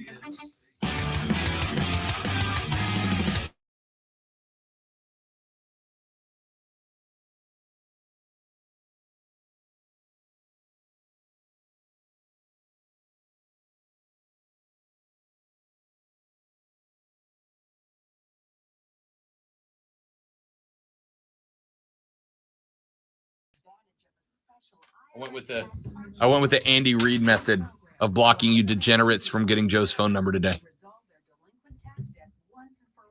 In some cases, maybe even reducing what you owe significantly. An open phone line has been established by Community Tax for consumers to call and see if they qualify. Simply dial 800-485-7220. If you owe back taxes to the IRS and cannot afford to pay them back or have years of unfiled tax returns, help is standing by. Just call the Community Tax Helpline today at 800-485-7220 for the help that you need. Don't take on the IRS alone. They can attack your wages, savings, pension, home, and even your Social Security check. Call 800-485-7220 to see if you qualify. That's 800-485-7220.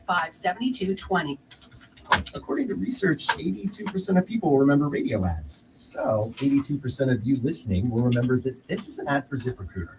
82% of you will note that if you're hiring, ZipRecruiter finds qualified people for your job. In fact, 4 out of 5 employers who post on ZipRecruiter get a quality candidate within the first day. And 82% of you will remember that you can try ZipRecruiter for free, but you have to go to ZipRecruiter.com/free. Yes, free. Again, that's ZipRecruiter.com/free. Get that satisfying crunch. Now with 20% more honey. Try a delicious Nature Valley Oats and Honey Crunchy Bar with more of the honey you love. New FanDuel fantasy players, your day is about to get 20% better. Start playing fantasy this football season, and FanDuel will give you a 20% bonus on your first deposit, up to $500. Hey, That's a Joe, big-time please. bonus, and all you need to do to claim it Hey, this is is Lazo, make your ESPN first Upstate. deposit. How you doing If today? you've never tried FanDuel, now is the I perfect am time to awesome. jump in. Hang You'll on, love get playing you right on. fantasy football on FanDuel. Not only is it easy to start, but you can set new lineups every day, keeping the action fresh all season long. There are many types of game formats to choose from, and you can even play private contests with your friends. There's an awesome slate of games on TV this week and every week. So what are you waiting for? Get in on all the excitement and experience season-long wins without the season-long waits. Sign up today at FanDuel.com/play to claim your bonus and start playing today. That's FanDuel.com/play. Age and location restrictions apply. Bonus issued as non-withdrawable site credit that expires after 30 days. This is Trying to figure out how Greenville foodies became suddenly suggested for me on Facebook. Some interesting food on here, though. Yeah, but I mean, so what did I look at? Or Greenville and food. Or is it because they're listening and they heard you talking about fall for Greenville? I read a whole article on Scientific American, I think, the other day. Because, yes, Lonzo, I do have a girlfriend. That I was thinking because you're haughty. We had a whole I was really intrigued by that because, like, I have been under the impression that, yes, like, the microphones are on and they listen, right? But what I found is that a lot of phones, so our phones connect with each other as well as the network, right? And they can tag what phones you've been around and close to. Well, the phones actually take things that you have considered and things that people that you are in close contact with multiple times, like you and I, would being considered, and it mashes them up to like, okay, this guy really likes food, this guy really likes Greenville. Let's give him Greenville foodies as a suggestion because that's a common thread. QC in next break.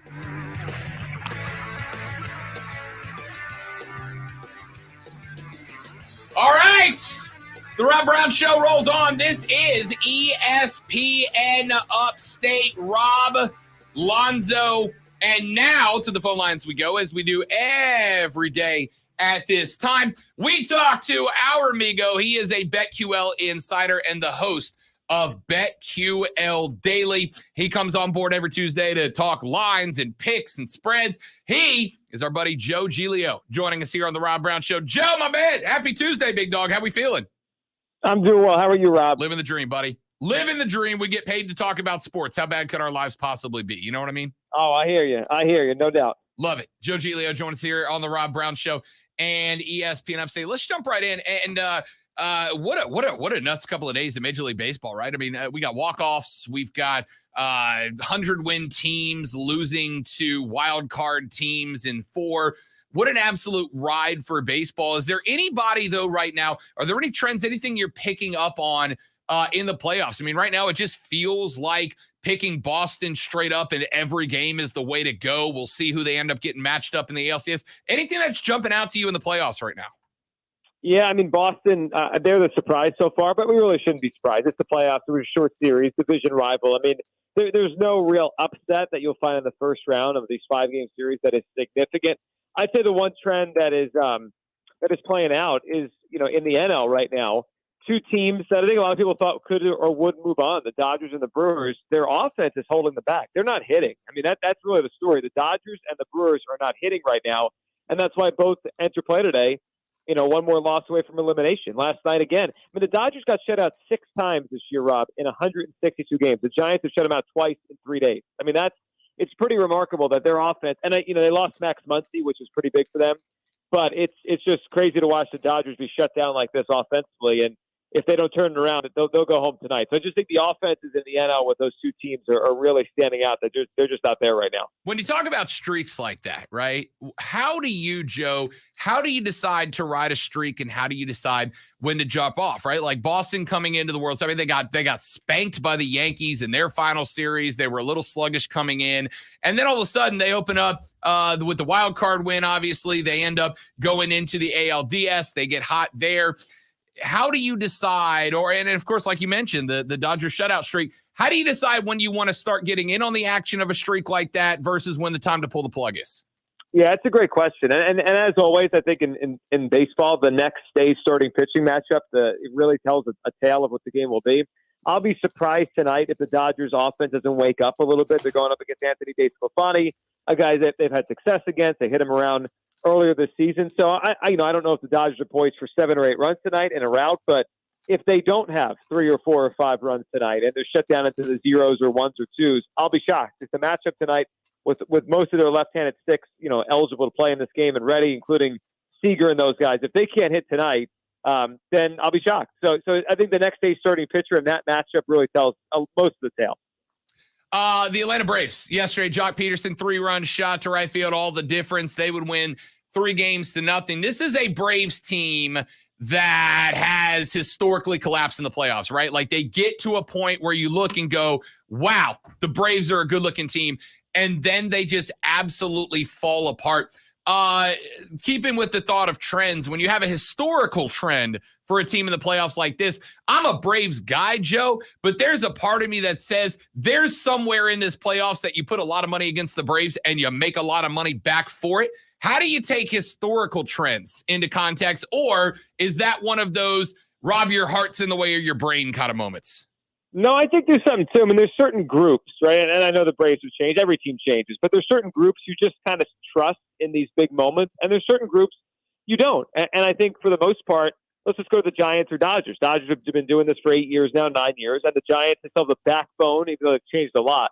They still have the backbone of champions with Crawford and Buster Posey and those guys. So I think you kind of trust those teams a little bit more. Meanwhile, the Braves, and this is 4 straight years in the playoffs, but every year you kind of felt there was a ceiling on them. And I still feel that this year. They can win this series. They're up 2-1. They probably will or should win this series. But whatever people think, I don't think the Braves are going to the World Series. So if they get through the Brewers, good for them. Another good year, another NLCS. But I think their ceiling is this season is the NLCS because I don't see them getting past either the Dodgers or the Giants. So I think it is. I think it is just natural to kind of look at a team and say, what is their ceiling? And then when they get close to that, maybe you start fading them because you don't believe they can get past that point. All right. I want to look at a team locally that, and one of the reasons I do this, Joe, is, man, as you know, anybody who plays like we play knows there comes a point, speaking of brain versus heart, where sometimes you just got to step away from your own team. One of my own rules is never bet on your own team because I'm incapable of separating the emotions sometimes. The Gamecocks of South Carolina, who started off the year really interesting. They were always right all over the spread, but did a good job staying above it. Then they go on the road this weekend. They get absolutely smoked by Tennessee. And down here, Joe, there is a change in the way people are talking and thinking about this team. There was a lot of optimism in weeks 1, 2, and 3, and now it just feels like that is just gone at this point. When a team has one of those just chaotic, nobody saw this type of blowout coming games happen, does it change the way you approach them in the weeks moving forward? Yeah, at times, though, it could actually be the best time to jump in because, if a lot of people are down on a team, I think you find the best value there. I mean, because, here's the reality, and we know this, that, a team is never as bad as they are on their worst day. They're never as good as they are on their best day. The truth usually lies in the middle. And for South Carolina, I mean, that was a bad day. There's no question. To lose 45-20, to get blown out of the building against Tennessee, it's a bad day. But this is also a team that's had to play Georgia this year. So that will skew some of the numbers, skew some of the feeling like, man, they got blown out again. Well, everyone's going to get blown out and held down by Georgia. They're the best team in college football right now. And then the other side of it is you go to the Kentucky game. Frustrating, I'm sure, as you guys watch that one. But I mean, Kentucky's had a heck of a year, and Kentucky's a good football team and going to be in a pretty good bowl this year. And South Carolina played them to within one score. So there's two sides to everything. I don't think South Carolina now is just totally going to fall apart and roll over. The reality is they had a really bad week, but their bigger picture is they're not that bad, and I think they'll have some wins here to get people perked up sooner than later. All right, Clemson coming off the bye this week. They've got Syracuse. This is if there's a game on the schedule that Clemson could maybe put it together, maybe find that offensive potential that we all think is there but just haven't seen yet. I would think it's in the Carrier Dome on Saturday coming off the bye, giving Dabo an extra 7 days to get it all straightened out, figured out. I actually haven't even looked up the line to this game, Joe, but I'm thinking I got to jump all over Clemson to cover it. If they do not, I'm done with Clemson for the year from a betting perspective. But when you give a coach like a Dabo or a Nick Saban an extra week, are they almost always a safe bet coming off of it? Yeah, I mean, you feel great about it. I mean, coming off it, you feel great about their chances. Last time I looked at this, I think it was a 14.5-point number. Clemson as a favorite, obviously, and with the way they played this year, 3-3, 3-2, 2-1 in the ACC, you feel like, should they be 14.5-point favorites against anybody? But I do like Clemson this week. I do think they'll bounce back. The extra week is a big deal for really, really good or great coaches. I think for the average coach, it probably doesn't make that much of a difference. But those great ones, they always seem to get either things ironed out or find a new wrinkle during that bye week. And for Clemson, it is now or never. I mean, there's no question. I mean, if they don't get going now, you look at their schedule, there is an opportunity here. Syracuse, at Pittsburgh, Florida State, Louisville, UConn. I mean, they've got to run for the next 5-6 weeks where they shouldn't lose a game. I mean, they really should put their season back together and at least put themselves in the periphery of the top 10 by the time the season ends, or at least by the time they get to, that Wake game, which will be gigantic. Wake Forest, November 20th, like that's the game that they could change the course of the season. But there's no excuse. If they don't win this game by if they don't cover the spread and don't win it by at least double digits, I'm done with Clemson the rest of the year if they can't do that. Joe Giglio, BetQL Insider, host of BetQL Daily, joins us every Tuesday at 1:30 here on the Rob Brown Show to talk lines and spreads. Joe, I'll turn it over, man. Anything you're really liking this weekend, whether it's NFL, we got NHL starting up. I love betting early season games, but I know not a lot of people do. Anything you're looking at specifically? Yeah, a couple games in the NFL I think are interesting. Arizona, last undefeated team in the NFL, they're on the road this week. Kyler Murray, that shoulder, which bothered him last year, a little banged up. They go to Cleveland off of that crazy game they played against the Chargers this past weekend out in L.A., and I like the Browns back at home to get right, to control the clock. I actually thought the Niners played the Cardinals pretty well. Just a couple of mistakes, and Trey Lance couldn't get in the end zone, and they beat a rookie quarterback. But I think this is the week that Arizona's undefeated streak ends, and I can see the Browns taking them out as short favorites at home. So that's a fun game, and I just can't wait to see what happens in the Chargers-Ravens game. Ravens coming off the emotional win last night in overtime Monday Night Football, and here come the Chargers off of that crazy game I just mentioned. And this could be a playoff preview. In fact, I'd be surprised if it's not a playoff type of preview. Would you have the Chargers and the Ravens? I like the Chargers. I think they are becoming quickly here, right with the Bills and with the Chiefs struggling, a team you can envision coming out of the AFC and going to the Super Bowl. I love their coach. Herbert's amazing. Chargers-Ravens is a fun game, and Chargers 3-point favorites in that game on Sunday. Joe Giglio is an insider for BetQL. He hosts BetQL Daily as well. You can find all his work at BetQL.com. If you are new to the game, if you're a vet just looking for some inside tips and tricks, BetQL is where you need to go. Get smarter and beat the books with BetQL. Joe, my dude, always great to talk to you, buddy. Genuinely appreciate it. We'll talk to you next week, big guy. Thanks, Rob. Talk next week. You got it. That's Joe Giglio from BetQL and BetQL.com. Let's take a break. We'll come back. We'll wrap up hour number 2. I'm Rob. He's Lonzo. And this is ESPN Upstate. QC Kinetics. I knew that.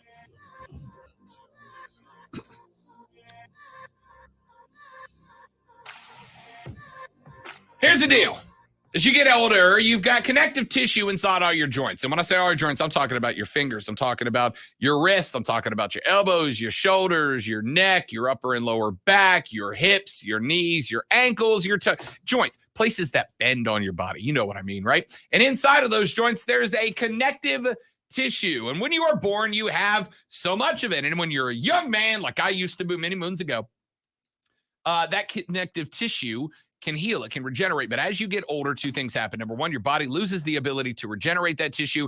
And number 2, that tissue begins to deteriorate. So now all of a sudden, you got parts that ain't supposed to rub together that rub together. It causes inflammation, it causes swelling, and it causes pain in those joints. And when you start to experience that, it can be a little bit of a shock. But here's the deal. You don't have to live with it, and you don't have to get surgery if somebody tells you do. What you need to do is get in touch with our friends at QC Kinetics. Go to QCkinetics.com, QCKINETIX.com, QCkinetics.com. And there you can learn about their non-surgical regenerative therapies. That's right. They go in, you get the therapy, you're in, out, wham, bam. Thank you, man. You're done. You're not getting cut. You're not laying down on the table. There's no steroids. There's no anesthetics.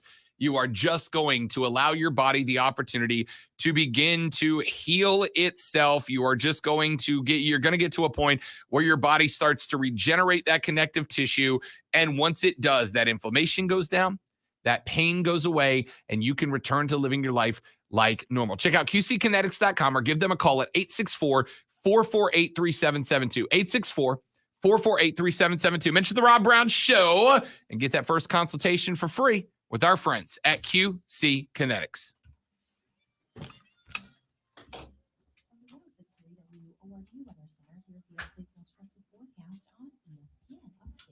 Mostly sunny skies this afternoon, a high around 77.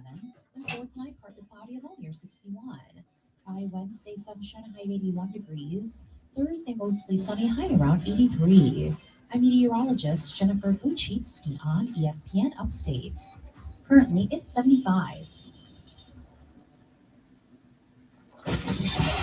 After a fantastic performance against Riverside Saturday, Kai Cook has been awarded the ESPN Upstate Player of the Week after his 7 receptions for 324 yards, 4 touchdowns, and an interception. Again, congratulations to the Burns Rebel, Kai Cook, on being named the ESPN Upstate Player of the Week. The ESPN Upstate High School. Be right back, stream.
And if you had a conversation,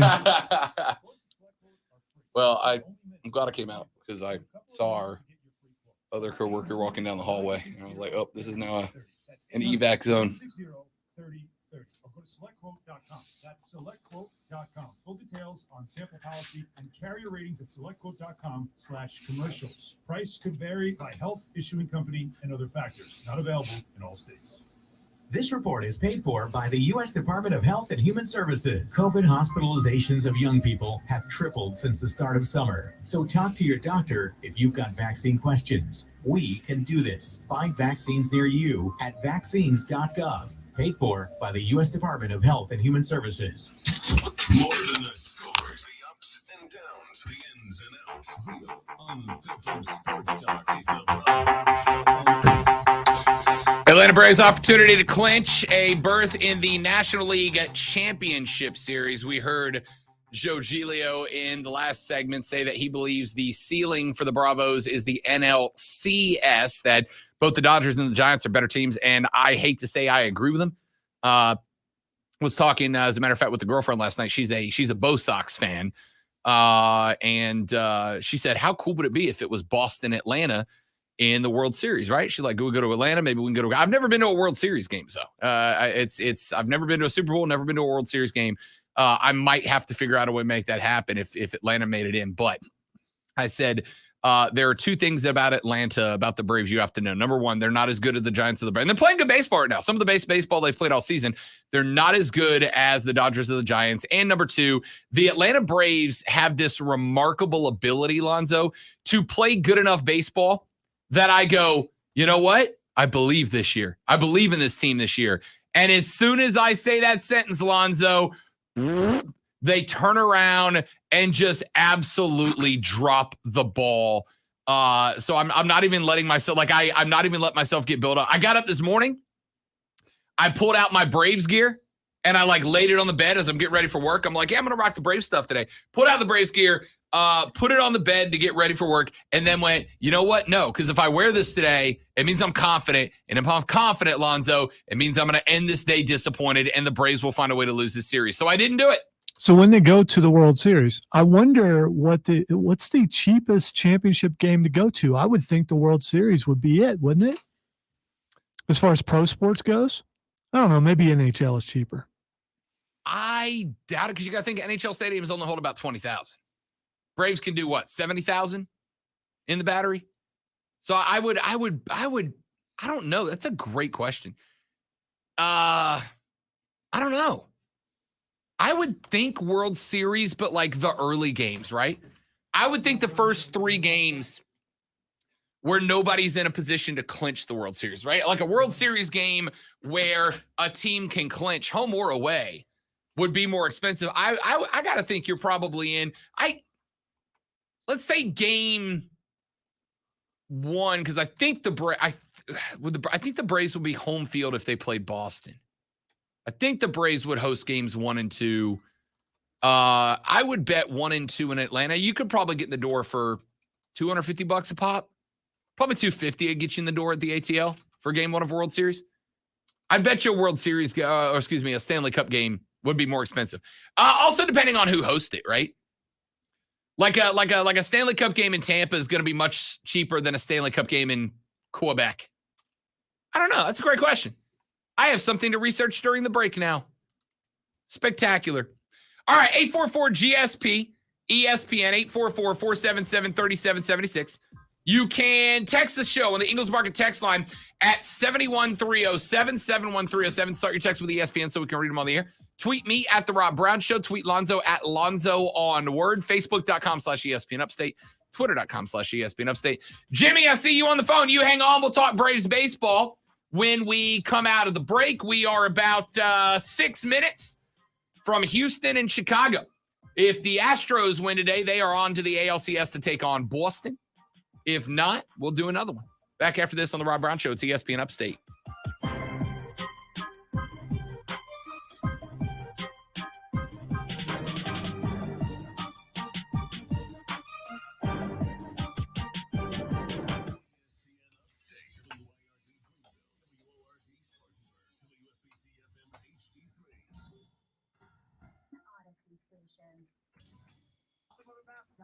Presents your ESPN Update Sports Center updates powered by The Score. Carolina Panthers football running back Christian McCaffrey wanted to play reportedly this past weekend. That did not happen, and now it looks more likely that he will be able to play against the Vikings on Sunday. He got onto the practice field a little bit last week, and he is expected to practice this week as the week goes along.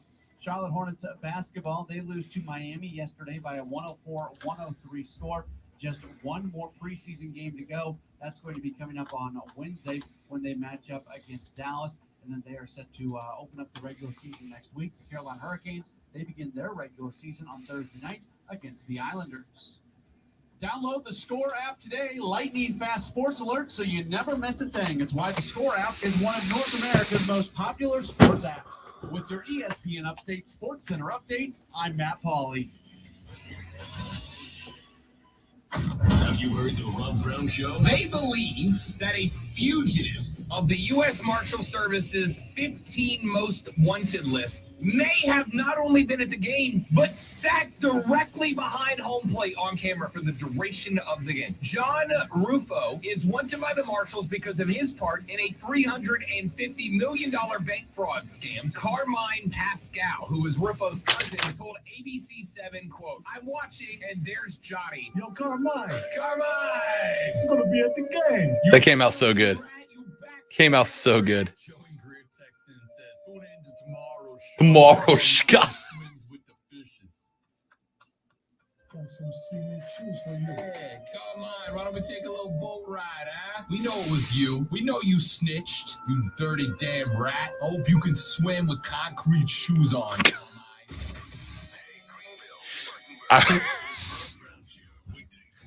I got to stop doing accents on the show. No Why? accents outside of saying Fenway Pack. I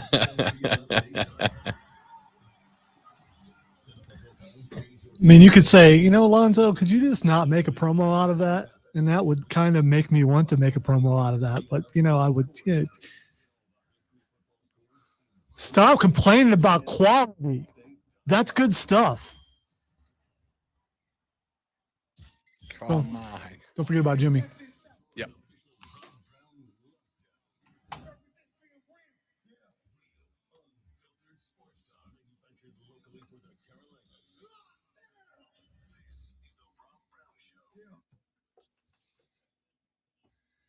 All right, ladies and gentlemen, the Rob Brown Show, the third, the final, the best, the money hour of the Rob Brown Show is on your radio. It's ESPN Upstate. I am Rob, the great one, Lonzo, the pinnacle of professionalism at the helm today. Texter says, Panda, anything is possible, Rob. I'm a diehard Sox fan from New Hampshire, and we made the ALCS without a legitimate rotation. So what's stopping the Braves? The Braves. They do it every year. I believe when they're in. The offense just has this habit of going cold at the wrong time. And I'll be real.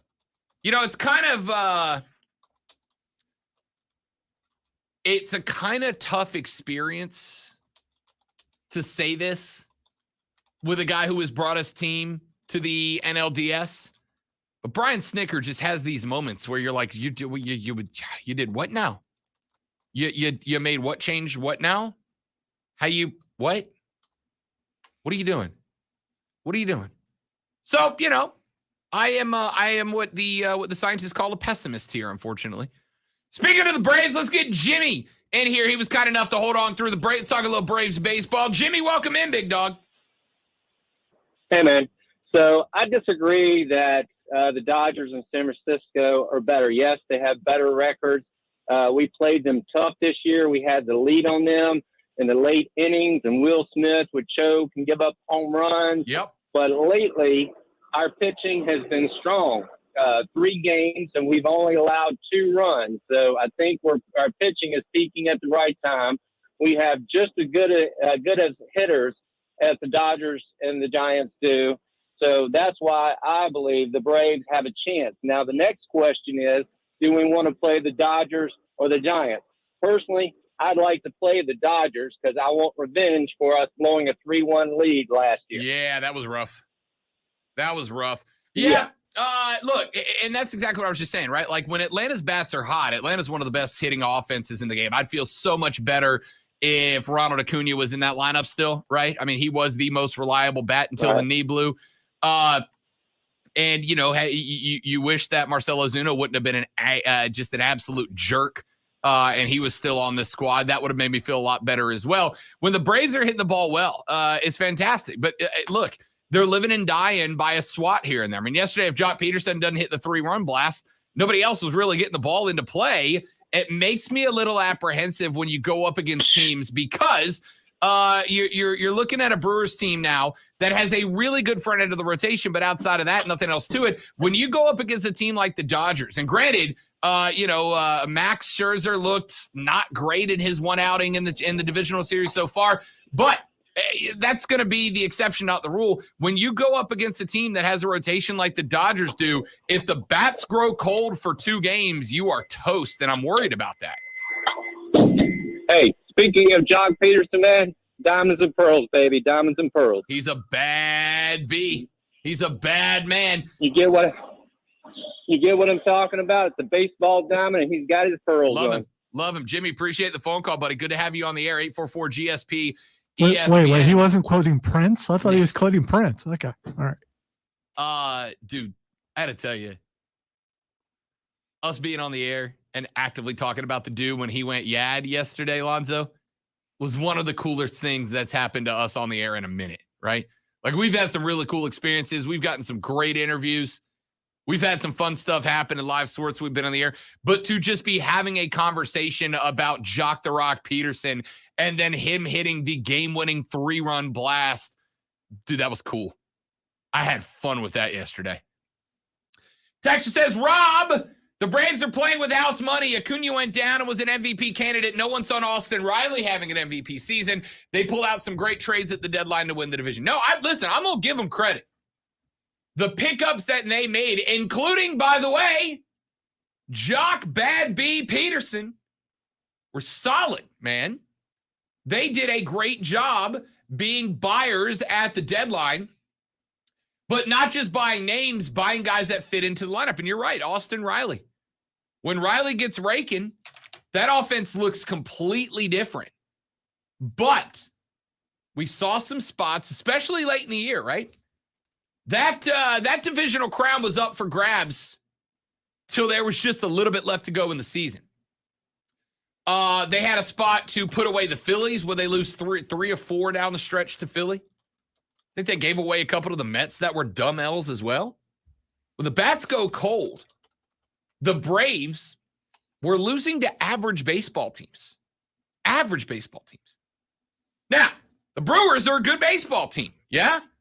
Remember, the Brewers have home field in this series. They have home field in this series. That is a 95-win Milwaukee baseball team. That's a baseball team that, by the way, how about this road record, Lonzo? 45-36 at home. How about this road record? 50-31 away from the house. 50-31. Now, I'm good at math, but that's more than half of the games that they win by a significant margin. Yeah? So was that 70% win percentage? And the Braves went into Milwaukee and stole a dub and stole home field away from Milwaukee. They got a chance today to clinch in the ATL. But my concern is the Braves bats always seem to go cold at the exact wrong time. And there's no right time in the playoffs for the bats. You know, you can get away with a week or 2 weeks with the bats going cold in the regular season because you got 162 of them to fight through. Okay? You got some time. There are no right games. There are no right times for your bats to go cold. At the end of the day, pitching wins in the playoffs. Now, the good news is that the Braves right now have a relatively decent lineup. Relatively decent lineup in the rotation right now. You got Charlie Morton going to the hill today. I'm intrigued by that decision. I thought maybe they'd go one deeper. I thought maybe after Ian Anderson had a good run, maybe we see Fried back out there. I'm not mad about Charlie Morton, though. Pick up from speaking of the Tampa Bay Rays. Not mad about that. But again, the Braves have good pitching. It is not great, but it is good pitching. It's not as deep as LA's pitching, though. So they come up against the Dodgers. The bats have got to be hot. And Atlanta has traditionally found a way to fall apart at the wrong time. By the way, we are at the top of the first. Houston and the White Sox underway. Houston leads this series 2-1. If Houston can put this one away, they will be on to the ALCS. Last night, the both Sox, Boston up at Fenway Park, walked off the Rays for the second straight game. Boston walked it off. Gonna need new spikes in the cleats after this. Jose Altuve opens the game with a double out to left field. Ended up moving on a sac fly over to third. So just one out right now for the Astros, and already have with Alex Bregman, the 3-hole hitter at the dish, already have Altuve on third. And you know that anything that makes it into the deep outfield is a run scored for Houston. So if you're Chicago, you have got to find a way to get 2 outs without the ball leaving the infield here. Hell, even if it gets out of the air, even if it gets into the infield, if it's a slow roller down the first base line, Altuve's got the speed to score here. So big spot. You do not want to fall behind to the Houston Astros here if you are Chicago.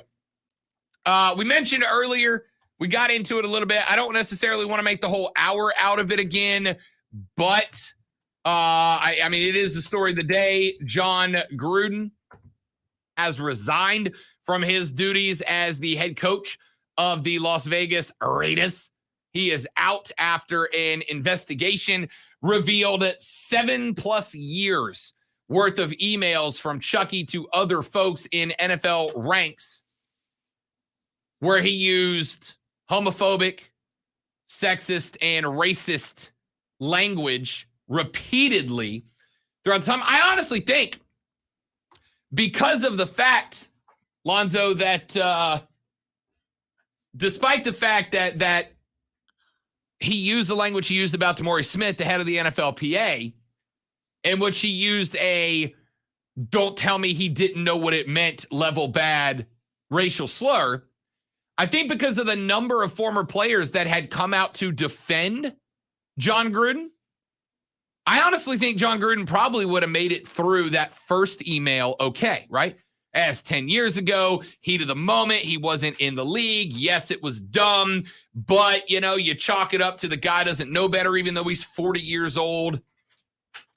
But he had enough former players, black former players, coming out to defend him that I think he could have made it through that scandal. But last night when Shefty came on board and said he was out and those emails started flying around, it kind of got to the point when I was reading some of them, Zoe, that I went, nope, can't say that. Can't say that. I don't care how you feel. You can't go that far. I know there are some folks that are complaining about cancel culture. Listen, there have been times where even the soft-hearted snowflake Rob Brown has gone, yeah, I don't know if I'd take that guy's life away from him because of this. All right. He made a bad joke at the wrong time. I don't think he's really that.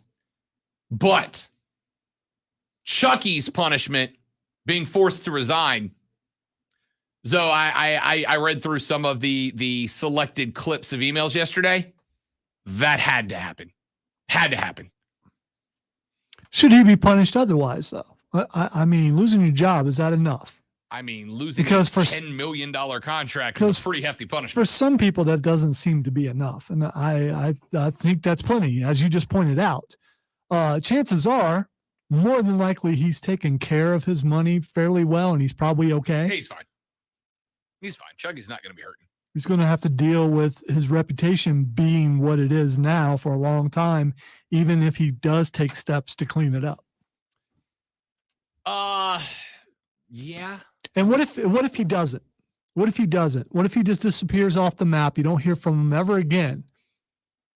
I mean, it's his choice, right? Like, it's his choice.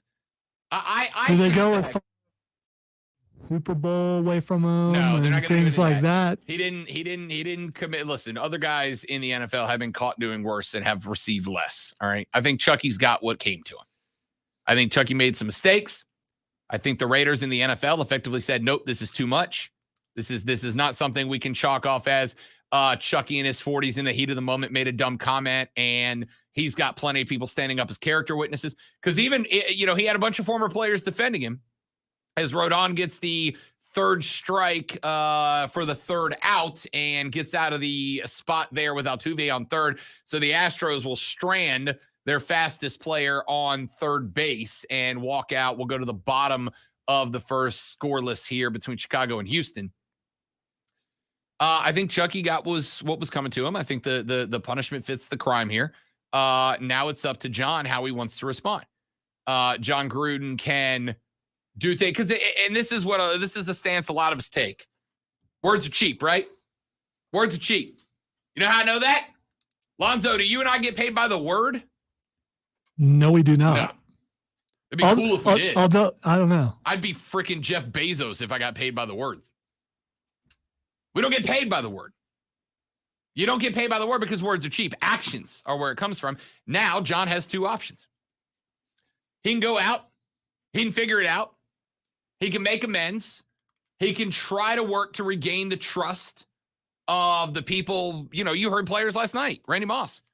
You heard players last night who were hurt by John Gruden because they didn't think he was that kind of guy. And as listen, I had to learn this. I had to learn this lesson very early in my career. Very early in my career. I do wonder how much of that hurt is genuine and how much of it is just for show. in front of the camera because they've heard they've heard how Gruden talks in the locker room. And maybe they're not really that surprised, but they are told that they have to react a certain way. And it could be genuine, but if you don't react a certain way, you're going to get in trouble for not reacting that way. No, I mean, look, if your reaction is, I support John Gruden, yeah, you're probably going to take some heat, right? If your reaction is, as some people's have been, whatever, like it is what it is, it's your call. I'm sure there are probably some folks, because this is show business, whether you like it or not, this is show business.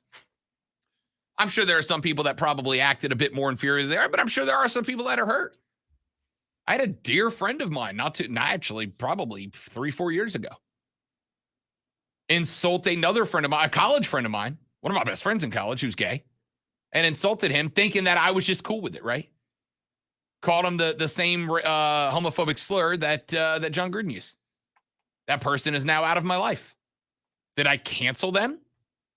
Or did I say... You kind of did. Okay. If they're no longer in your... Did I justifiably walk away from someone who holds what I consider to be an atrocious set of moral standards? Did you try to work through it with them? Or did you feel like it wasn't your place to do so? Not my place. In that spot, I told them that it was unacceptable. I told them that I was not going to allow them to speak to my friend. Scratch that. About my friend or anyone else that way. They told me that I needed to get over it. Okay, I'm out. And that's what happened with Chuck and the gang here. They said, I'm out. The Raiders and the NFL said I'm out. Now, all that being said, the NFL does not get to come out and go, look at us. We did the good. We did the right. Because of a couple of things. Number one, and this is a question that got asked earlier. Lonzo brought this up. Thought it was a great point. Who were those emails to? Right? Who were those emails to? Who else got those emails? Who else got those emails and said nothing and let it continue for 8 years? Because it had to be to somebody, right? You don't just send emails to empty inboxes. They had to be to somebody. Number two, why is it that John Gruden, for 8 years of saying bad words, okay, which he did, and I think it's absolutely justified he lost his job. For 8 years of saying this stuff, John Gruden loses his job. You know who's going to be in a luxury box on Sunday when the Washington football team plays? Dan Snyder.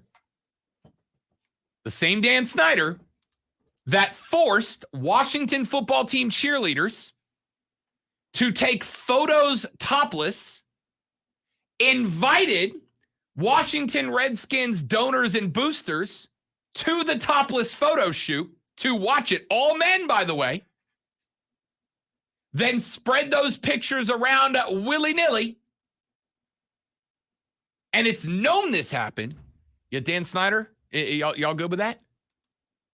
Here's the deal.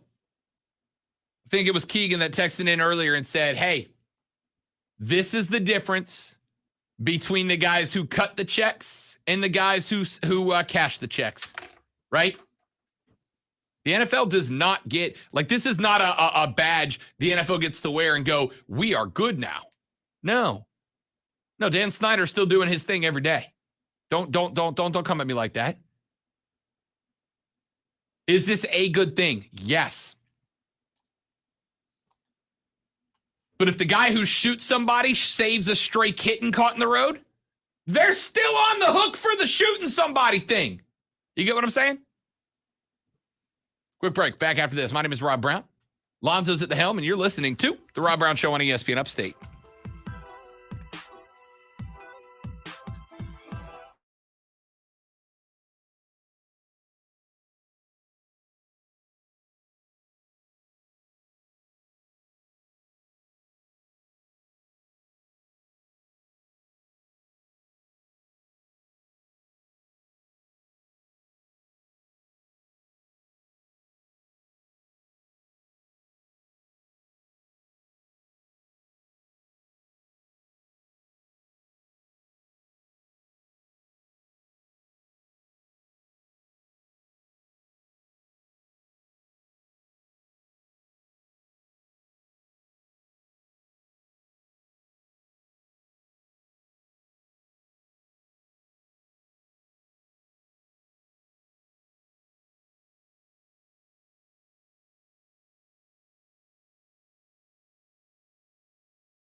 Yeah.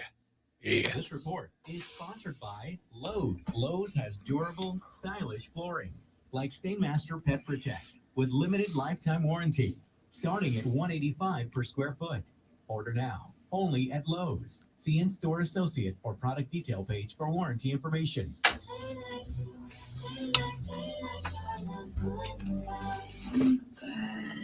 Good. Duh.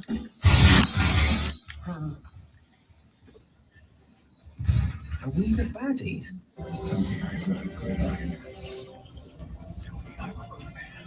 You always were, Paul Corman. I'm not the bad guy, kid. Okay, fine.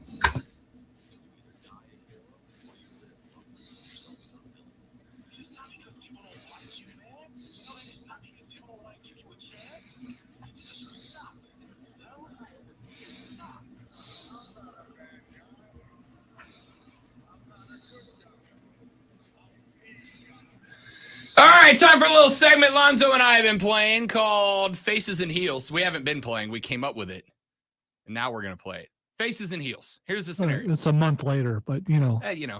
You had to warm up to the idea. Segment's Faces and Heels. Basically, here what it is. People present online their real life scenarios, okay? Something that's happened to them in their life. And Lonzo and I decide, are they the face, the good guy, or are they the heel, the bad guy in the situation? If you have a situation where you don't know if you were the good guy or the bad guy in the situation, send it to me and Lonzo. We will judge fairly. You can email it to us, robbrown@espnupstate.com. robbrown@espnupstate.com. If you have a situation where you don't know if you were the good guy or the bad guy in a situation, send it to us, robbrown@espnupstate.com. On Tuesdays, Lonzo and I run Faces and Heels, and we will come up with one or come up with an answer for you. Here's the first one, Lonzo. This one I brought up. I'm intrigued by it because this is one I think that is going to hit differently for people with kids versus people without kids, okay? Lady online says she's getting married next month, and her fiance and her made a blanket rule that no children will attend their wedding. It is a child-free wedding, which is a thing that I've seen popping up more and more frequently recently. A child-free wedding, no kids invited to the wedding. Lady said that her cousin reached out and said that she and her husband were attending, but she will have to bring her 8-month-old daughter because her baby is not taken to the bottle yet and requires her to be breastfed. The woman said she explained to her cousin that she has already said no to other family members who made the same request and unfortunately cannot make any exceptions. Said the cousin withdrew her RSVP and said she and her husband won't be attending, then proceeded to contact the mom and have her call the bride's mom to complain about the, quote, injustice, end quote, of not being allowed to or not being able to attend the wedding because she could not bring her 8-month-old child to a child-free wedding. She said the cousin has gone so far as to delete her off of Facebook. No. Which is the ultimate. Oh my gosh. Ultimate sign. So, Lonzo, young lady says, no kids at my wedding. I want it to be a kid-free event full of loud noises and spectacle. Other lady says, I have an 8-month-old. I really want to be there, but I have to bring her because she has to be breastfed. She hasn't taken to a bottle. The bride says, no, I'm not making any exceptions. I'm sorry. Lonzo, who's the face and who's the heel? Man, this is tough, but I'm going to go with the bride being the heel unless she is going to spend her perfect life in a place devoid of children. Unless she's going to work somewhere where there are no children, unless she's going to live in a community where there are no children, unless she's going to go shopping at some sort of grocery store that has no children. Children are a part of life. Children are joy. I get not all children are joy, Lonzo. I get you. I get you want your perfect moment. I do. And really, in the end, it's your choice. But when you make that decision, don't be upset if other people are upset with you. I think sometimes these decisions are made and they'll think, oh, well, they'll understand. It's no big deal. It's no big deal. Think it through next time. And if you still go, okay, I'm going to lose some people over this, but we're still doing this anyway. I mean, but she's the heel for sure. The bride's absolutely the face here. All right. The bride's absolutely the face. There is effectively like a handful of days in your life where you can say this day is about me and nobody else, and it's not like a conceited, egomaniacal thing. And a wedding day is one of the very few days. For the vast majority of adults, your birthday is not your day anymore. Yeah, you might get a cake. Maybe you get a half day off of work if you've got a great boss, but your birthday's not your. Have you ever gotten your boss to call you and go, Lonzo, it's your birthday. Feel free to take the day off. No, you don't get a vacation day because it's your birthday. When you're an adult, very rarely do your friends go, we're going to throw a party just for you. You don't even have to worry about anything. Just show up. Doesn't happen when you're a grown up. Disagree. I want your family to plan my birthday parties now because that's not how it works. All right.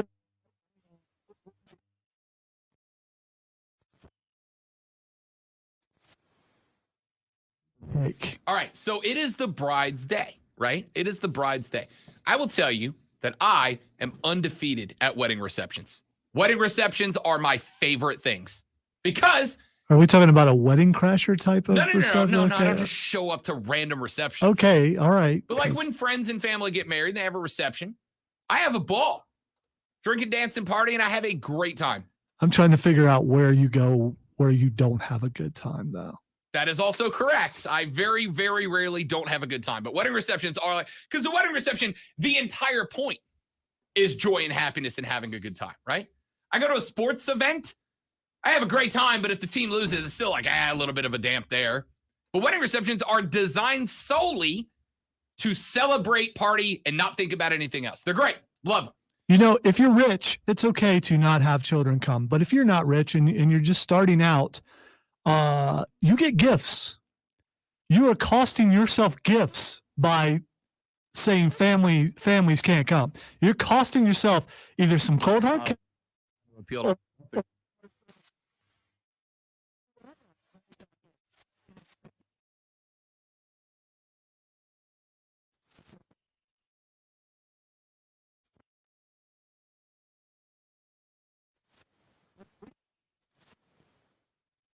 married because no woman has consumed enough drugs or alcohol to get that far with me yet.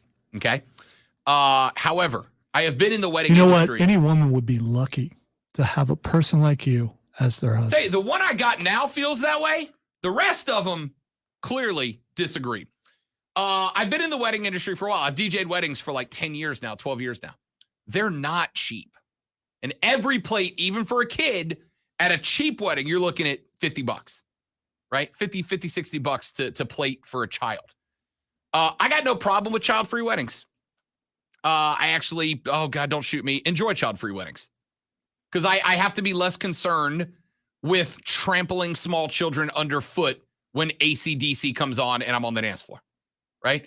I don't have to hold my whiskey or my tongue to insult at the fear of insulting the parent of a 7-year-old for the most part. I'm a fan. This is her day. And if she don't want kids there, she want kids there. Here's the other thing. When somebody gets married and they want you to be there, what do they send you in the mail? A wedding invitation. It is not a wedding demand. It is an invitation. Should you choose to join us for this event, you're welcome. If there is any situation that prevents you from doing so, that is fine. Decline the invitation. It is not a wedding demand. Be there or else. She don't want kids there. No kids there. And if your kid is the reason you can't come to the wedding, that's okay. You might be hurt. You got to miss out on this important day. But hey, your kid is more important than that wedding, correct? That's why. It is a wedding invitation, not demand. Texters are answering it on this one. Texter says, ESPN, why does she hate babies so much? I got enough. Oh, here, I'll give you another one. That's a great question. I got another one. When we were in Boston, Massachusetts a few weeks ago, and the last day we were there, the Friday night that we were there was a group. It was me, the lady friend, her best friend and sister, and then another couple that had joined us. So there were, what's that make, 6 of us? And we were at a tap room, Lonzo. We're at a tap room. You know, it's effectively just a beer bar. Just 100 beers on tap.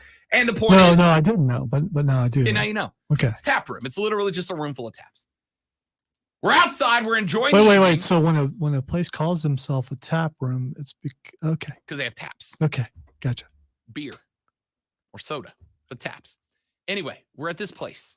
We're outside. It's a lovely evening in Boston, Massachusetts. And at the table next to us, there is a family with like 5 kids, all under the age of 6, young kids. And these kids are L-O-U-D, loud, with a capital L, loud. And I say to my to the rest of the group, if your kid's acting like that in a bar, you got to leave the bar, right? Like if you're at a Chuck E. Cheese, that's fine. But if your kid is screaming consistently at a bar, you got to leave the bar. Well, I would question bringing a kid into a bar. Correct. But let's say if you bring a kid into a bar, known to be rowdy, so right, but adult rowdy, not screaming 5-year-old rowdy. So screaming adult rowdy is Adults okay. don't go ah when they don't get the last French fry. Really? Some don't. Most don't. I'm gonna say most don't. So I got some friends back in the day that Maybe, but most don't. Point is, we're having tried adult crime. We're having to talk louder over screaming children. To which I said, if you have to be ID'd to get into a restaurant, if you have to be ID'd to get into a place, you should not have kids there. And one of the lady friend's friends said, well, we're trying to have a kid. When we have a kid, should we not be able to come out with you? And I said, no, if we go out to like a restaurant, that's fine. But if we go to a bar, a tap room, if we go to a tap room where adults go to get away from all that, no, you shouldn't have your kid there. I think you're reading into something. You're you know what I'm saying? Generalizing. If I do.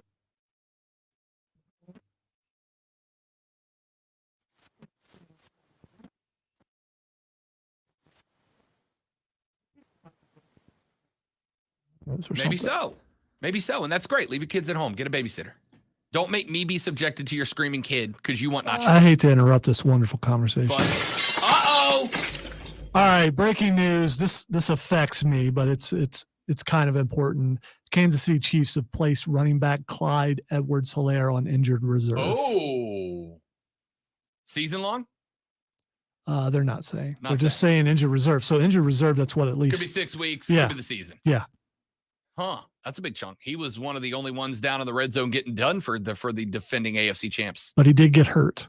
So Clearly. obviously, and and they've also waived Doris Fountain and activated running back Derek Gore and tackle Prince Tega Wanoko. Big blow for a team that has not been used to having a losing record in the last few years.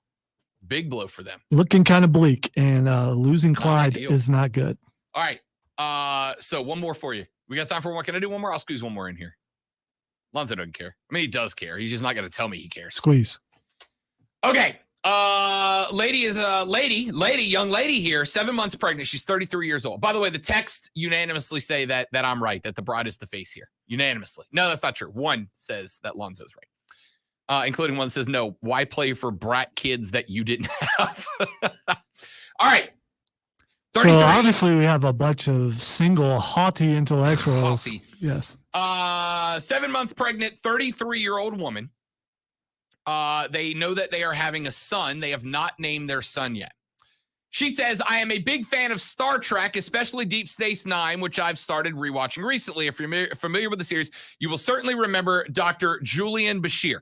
I've always thought Julian is a pretty name, but I've forgotten about it before my rewatch. So when I heard it again, I texted my husband asking his opinion about the name. He loved it. So for a while, we both wanted to name our son Julian. I didn't tell him where I got the name. We've been doing that since we found out I was pregnant, texting each other names we've heard somewhere or read, and we didn't always specify where we heard it. None of the names were something we both liked until Julian. Yesterday, I was watching Deep Space Nine while my husband was home. He happened to pass by when the name Julian was said on screen. He stopped and asked me if this is where I got the name. I said, yes. He said, we can't name our son Julian. I asked why. He said he loved it. He said, it's weird to name a real child after a character, and we will be the heels if we do that to our son. I said that I just like the name as he did until now. And the fact that it's a Star Trek character name is just a bonus. He says people will laugh or make fun of our son if they find out. I say no one is entitled to know the backstory of his name. It's a name we like, and that's it. He said that's not something people do. So I was suggested to come here and get an opinion. She wants to name her kid Julian after a Star Trek Deep Space Nine character. The husband initially agreed, but then when found out that it was because she liked Star Trek, said that she would be the heel for naming her kid after a Star Trek name, even though it's a pretty common name like Julian. Lonzo, is the young lady here the face or the heel? She's obviously the face, and the dad is the heel, and we both know Julian. And Correct, we do. He's okay sometimes. Oh, he's also a huge nerd. Yeah, well, there is that. I hope one of my son's coworkers are listening right now in case they don't know the story. But my son is named after a character in a movie, and my wife knew about that. Really? Yes. Do you care to share which? A very famous movie. Can you think of any Camerons? The first Cameron you ever heard of? Ferris Bueller's Day Off? Yes. Really? Yes. Cameron Fry. My favorite character from that movie. I get told I look like him when I shave. Well, I think we all would like to be the judge of that. No. No, she's absolutely. And by the way, he doesn't have a problem with it. So, and even if he did, I mean, he'd have to pay a lot of money to change his name. But she is the face here without a doubt. It would be one thing if you like named your kid Worf, right? Like if you sent your kid with the name Worf or Tiberius. If you sent your kid to school with the name Tiberius, I'd probably go, okay, a little on the nose there. But Julian is a common name. About Locutus of Borg. About Jordy. Yeah. I think Jordy. No, I've heard of Jordy. Yeah, Jordy Nelson was a wide receiver for the Packers. Yeah, Jordy's That's right. works. The texter says, why does he hate Star Trek so much? Texter says, my son's middle name is Bane from Batman, and my wife was totally in agreement with that. First off, get you a partner that's going to be on board for this kind of stuff before you have a kid. There you go. Okay? Before you have a kid, get your partner that's already on board. Pretty shallow of the husband to find that out and then decide no. Yeah, That's kind of. That's a bad take. Yeah. She's absolutely the face. Like I said, if it was Worf or LaForge, I'd be like, all right, yeah, it's a little obvious there. But Julian's common name. This is fine. She could have gone worse. We'd like to name our son James Tiberius Brown, which actually I kind of want to do now. I'm not having a kid, but if I did, James Tiberius Brown. JTB in the house. All right, quick break. Back after this. That was Faces and Heels. We'll do it again next Tuesday on The Rob Brown Show. ESPN Upstate.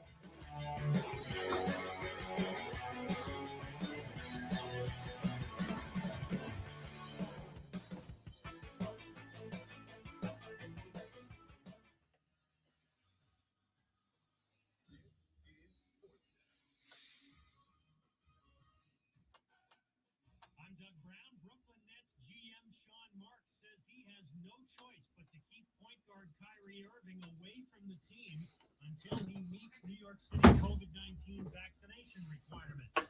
Irving would not have been allowed to play home games, but now the team says he won't play or practice at all until he can fully participate. ESPN's Mark Spear. I'm not going to put this on Twitter because there's no way you would get this, but Pumbaa is trending. Pumbaa? Like Timon and Pumbaa? Yeah. Was it from the video of the... a viral video as people thinking that maybe warthogs aren't as friendly as Pumbaa from the... So someone... Massacre a meerkat?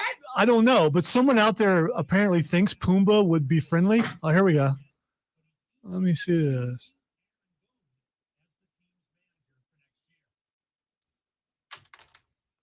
Okay, he's not doing anything. I don't know if this is the exact video. He's just walking in there wagging his tail. It's got to be something else.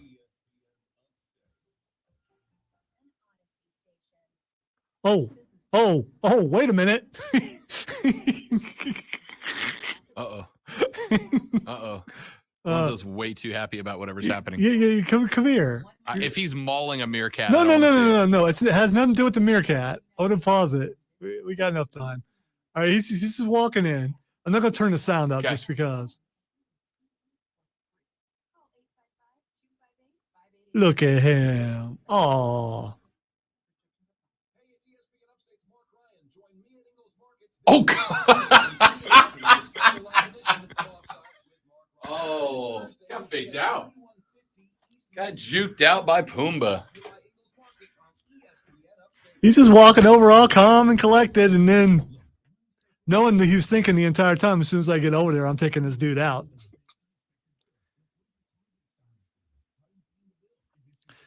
Anything with tusks like that, they're not friendly. even if you think they're friendly.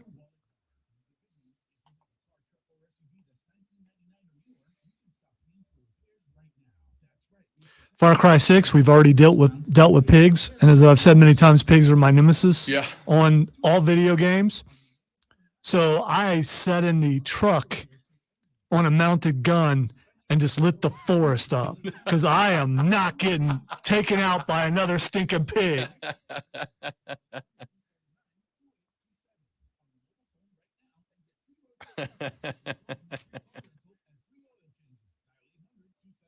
No, actually, I wasn't in a truck. I was in a tank, but I was in the mounted gun on the tank.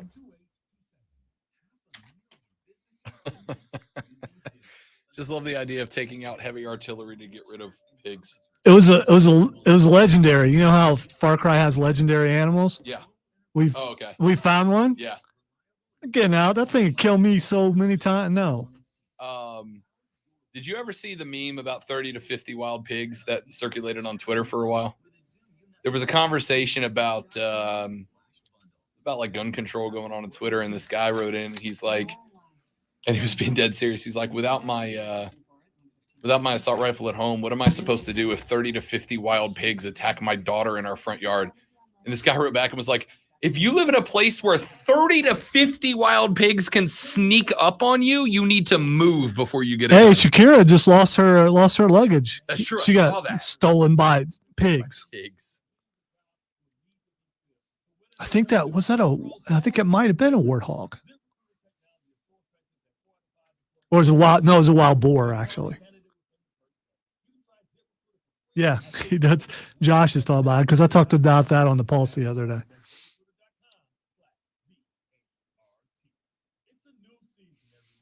And there were some towns, and it still may be happening in places where that are locked down because of COVID, where animals, just packs of roaming animals, were coming into towns and just wreaking havoc, looking for food. Yeah.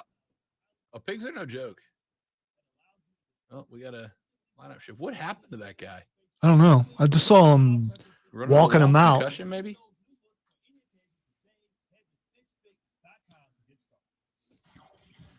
We've got very short time, obviously.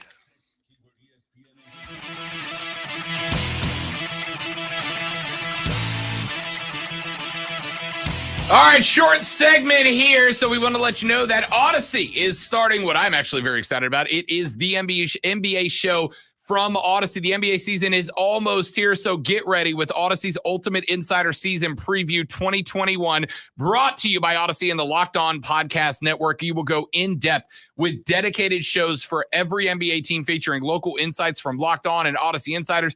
Get team-by-team updates heading into the 2021 season. Whether your team is a contender, a lottery candidate, or a playoff hopeful, we have the breakdown for you. NBA insiders Chad Ford, Ryan McDonough, Brian Scalabrine, David Locke, and more, as well as local analysis from around the country, will get you ready for the 2021 season. There are 5 in-depth shows broken down by insiders and analysts from around the country for the contenders, debatables, playoff hopefuls, teams on the rise, and teams that may be considering tanking this year. Dedicated segments for every team, featuring Locked On and Odyssey talent and national Odyssey insiders that fans will recognize, plus local Odyssey station talent and beat writers from the Locked On Podcast Network. Timely coverage in the lead up to the NBA season. That podcast began yesterday. It will run all the way up to the regular season opening tip. Go to the Odyssey app, AUDACY, and search for the Ultimate Insider Season Preview. Pick it up now. Quick break. Twitter trending topics ends it all next on The Rob Brown Show and ESPN Upstate.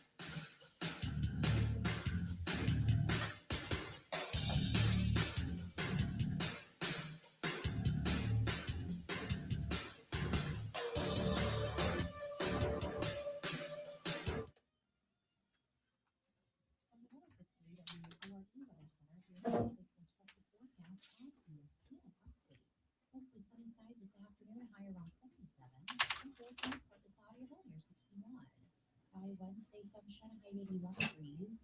Thursday, mostly sunny, high around 83. I'm meteorologist Jennifer Guccitzky on ESPN Upstate. Currently, it's 78. After a fantastic fantastic performance against Riverside Saturday, Kai Cook has been awarded the ESPN Upstate Player of the Week after his 7 receptions for 324 yards, 4 touchdowns, and an interception. Again, congratulations to the Burns Rebel, Kai Cook, on being named the ESPN Upstate Player of the Week. The ESPN Upstate High School Player of the Week. The gridiron coverage is at ESPNUpstate.com.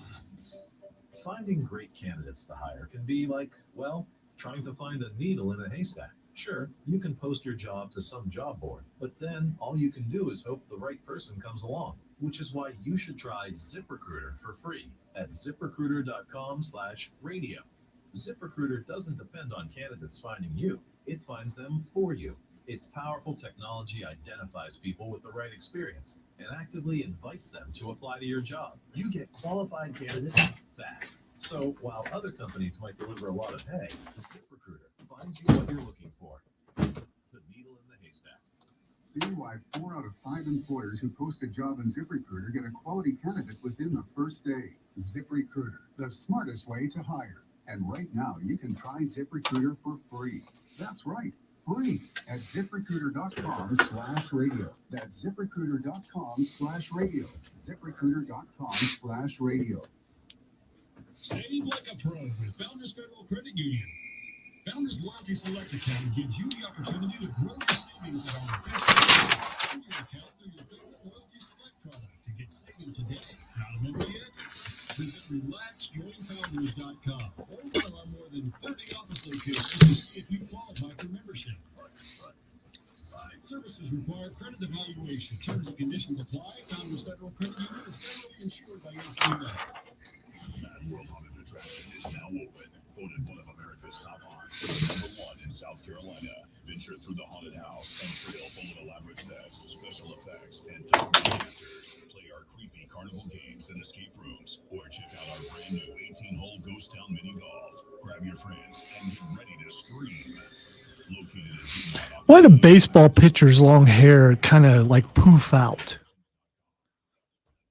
I don't know. Ann Anderson has that look too.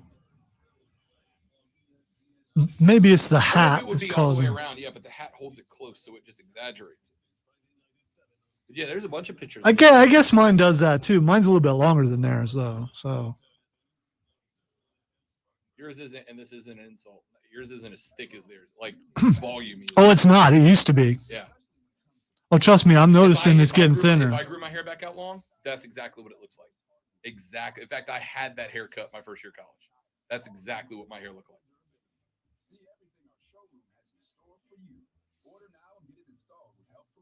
I always say I'm gonna grow my hair back out, and then it gets to about here, and I'm like, I can't deal with this crap anymore, and I cut it.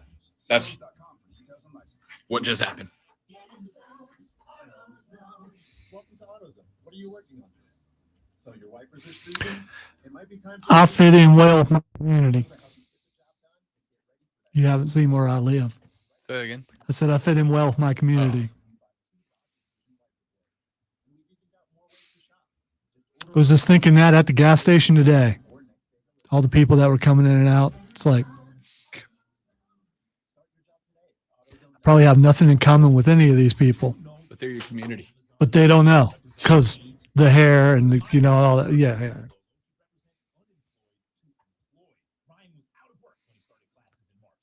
Which must be what like being a witness protection is like. We need to load the air check of that NBA read. I know. Okay. Oh, would you look at that? Would you look at that? I read that email thoroughly.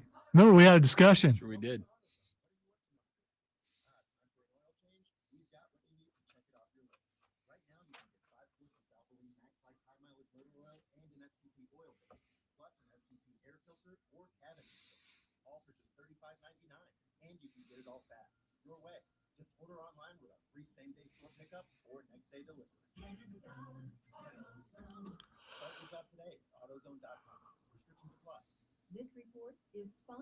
You know, next month it's time. Get a haircut. Ah, yes. Unless I annual. change my No, I guess mind. No, the it's twice a year. biannual. It's twice a year. Yeah. Usually around Thanksgiving. I may change my mind though. Let me go another 6 months. So you're not doing it on vacation this time? What? Don't you usually do it while you're on vacation? Yeah, November.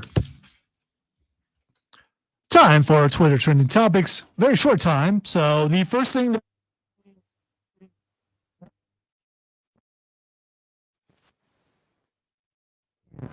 Little Motley Crue? Nobody?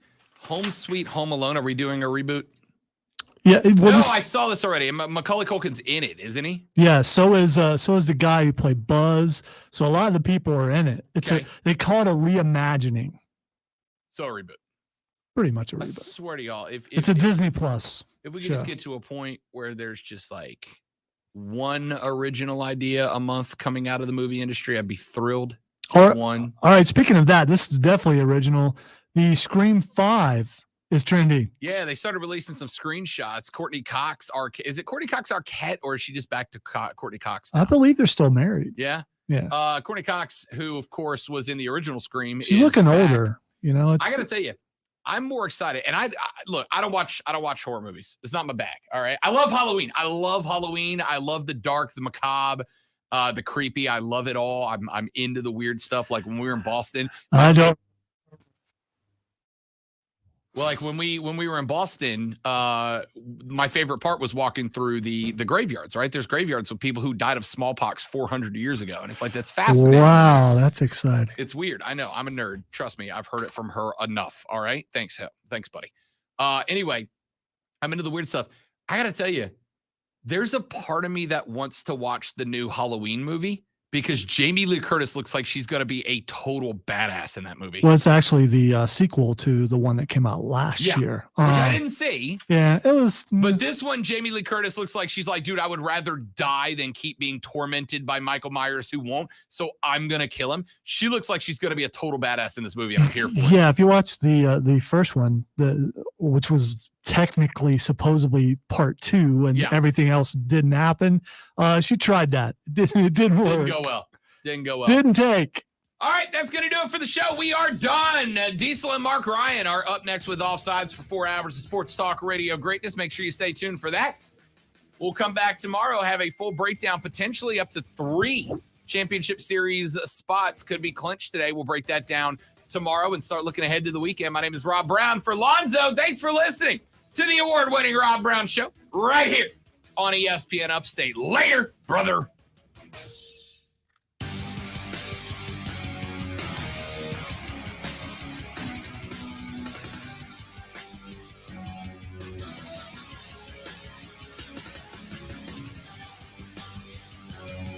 ESPN Upstate, WYRD Greenville, WORD Spartanburg, WFBC FM HD3. An Odyssey station. Sports Center. I'm Doug.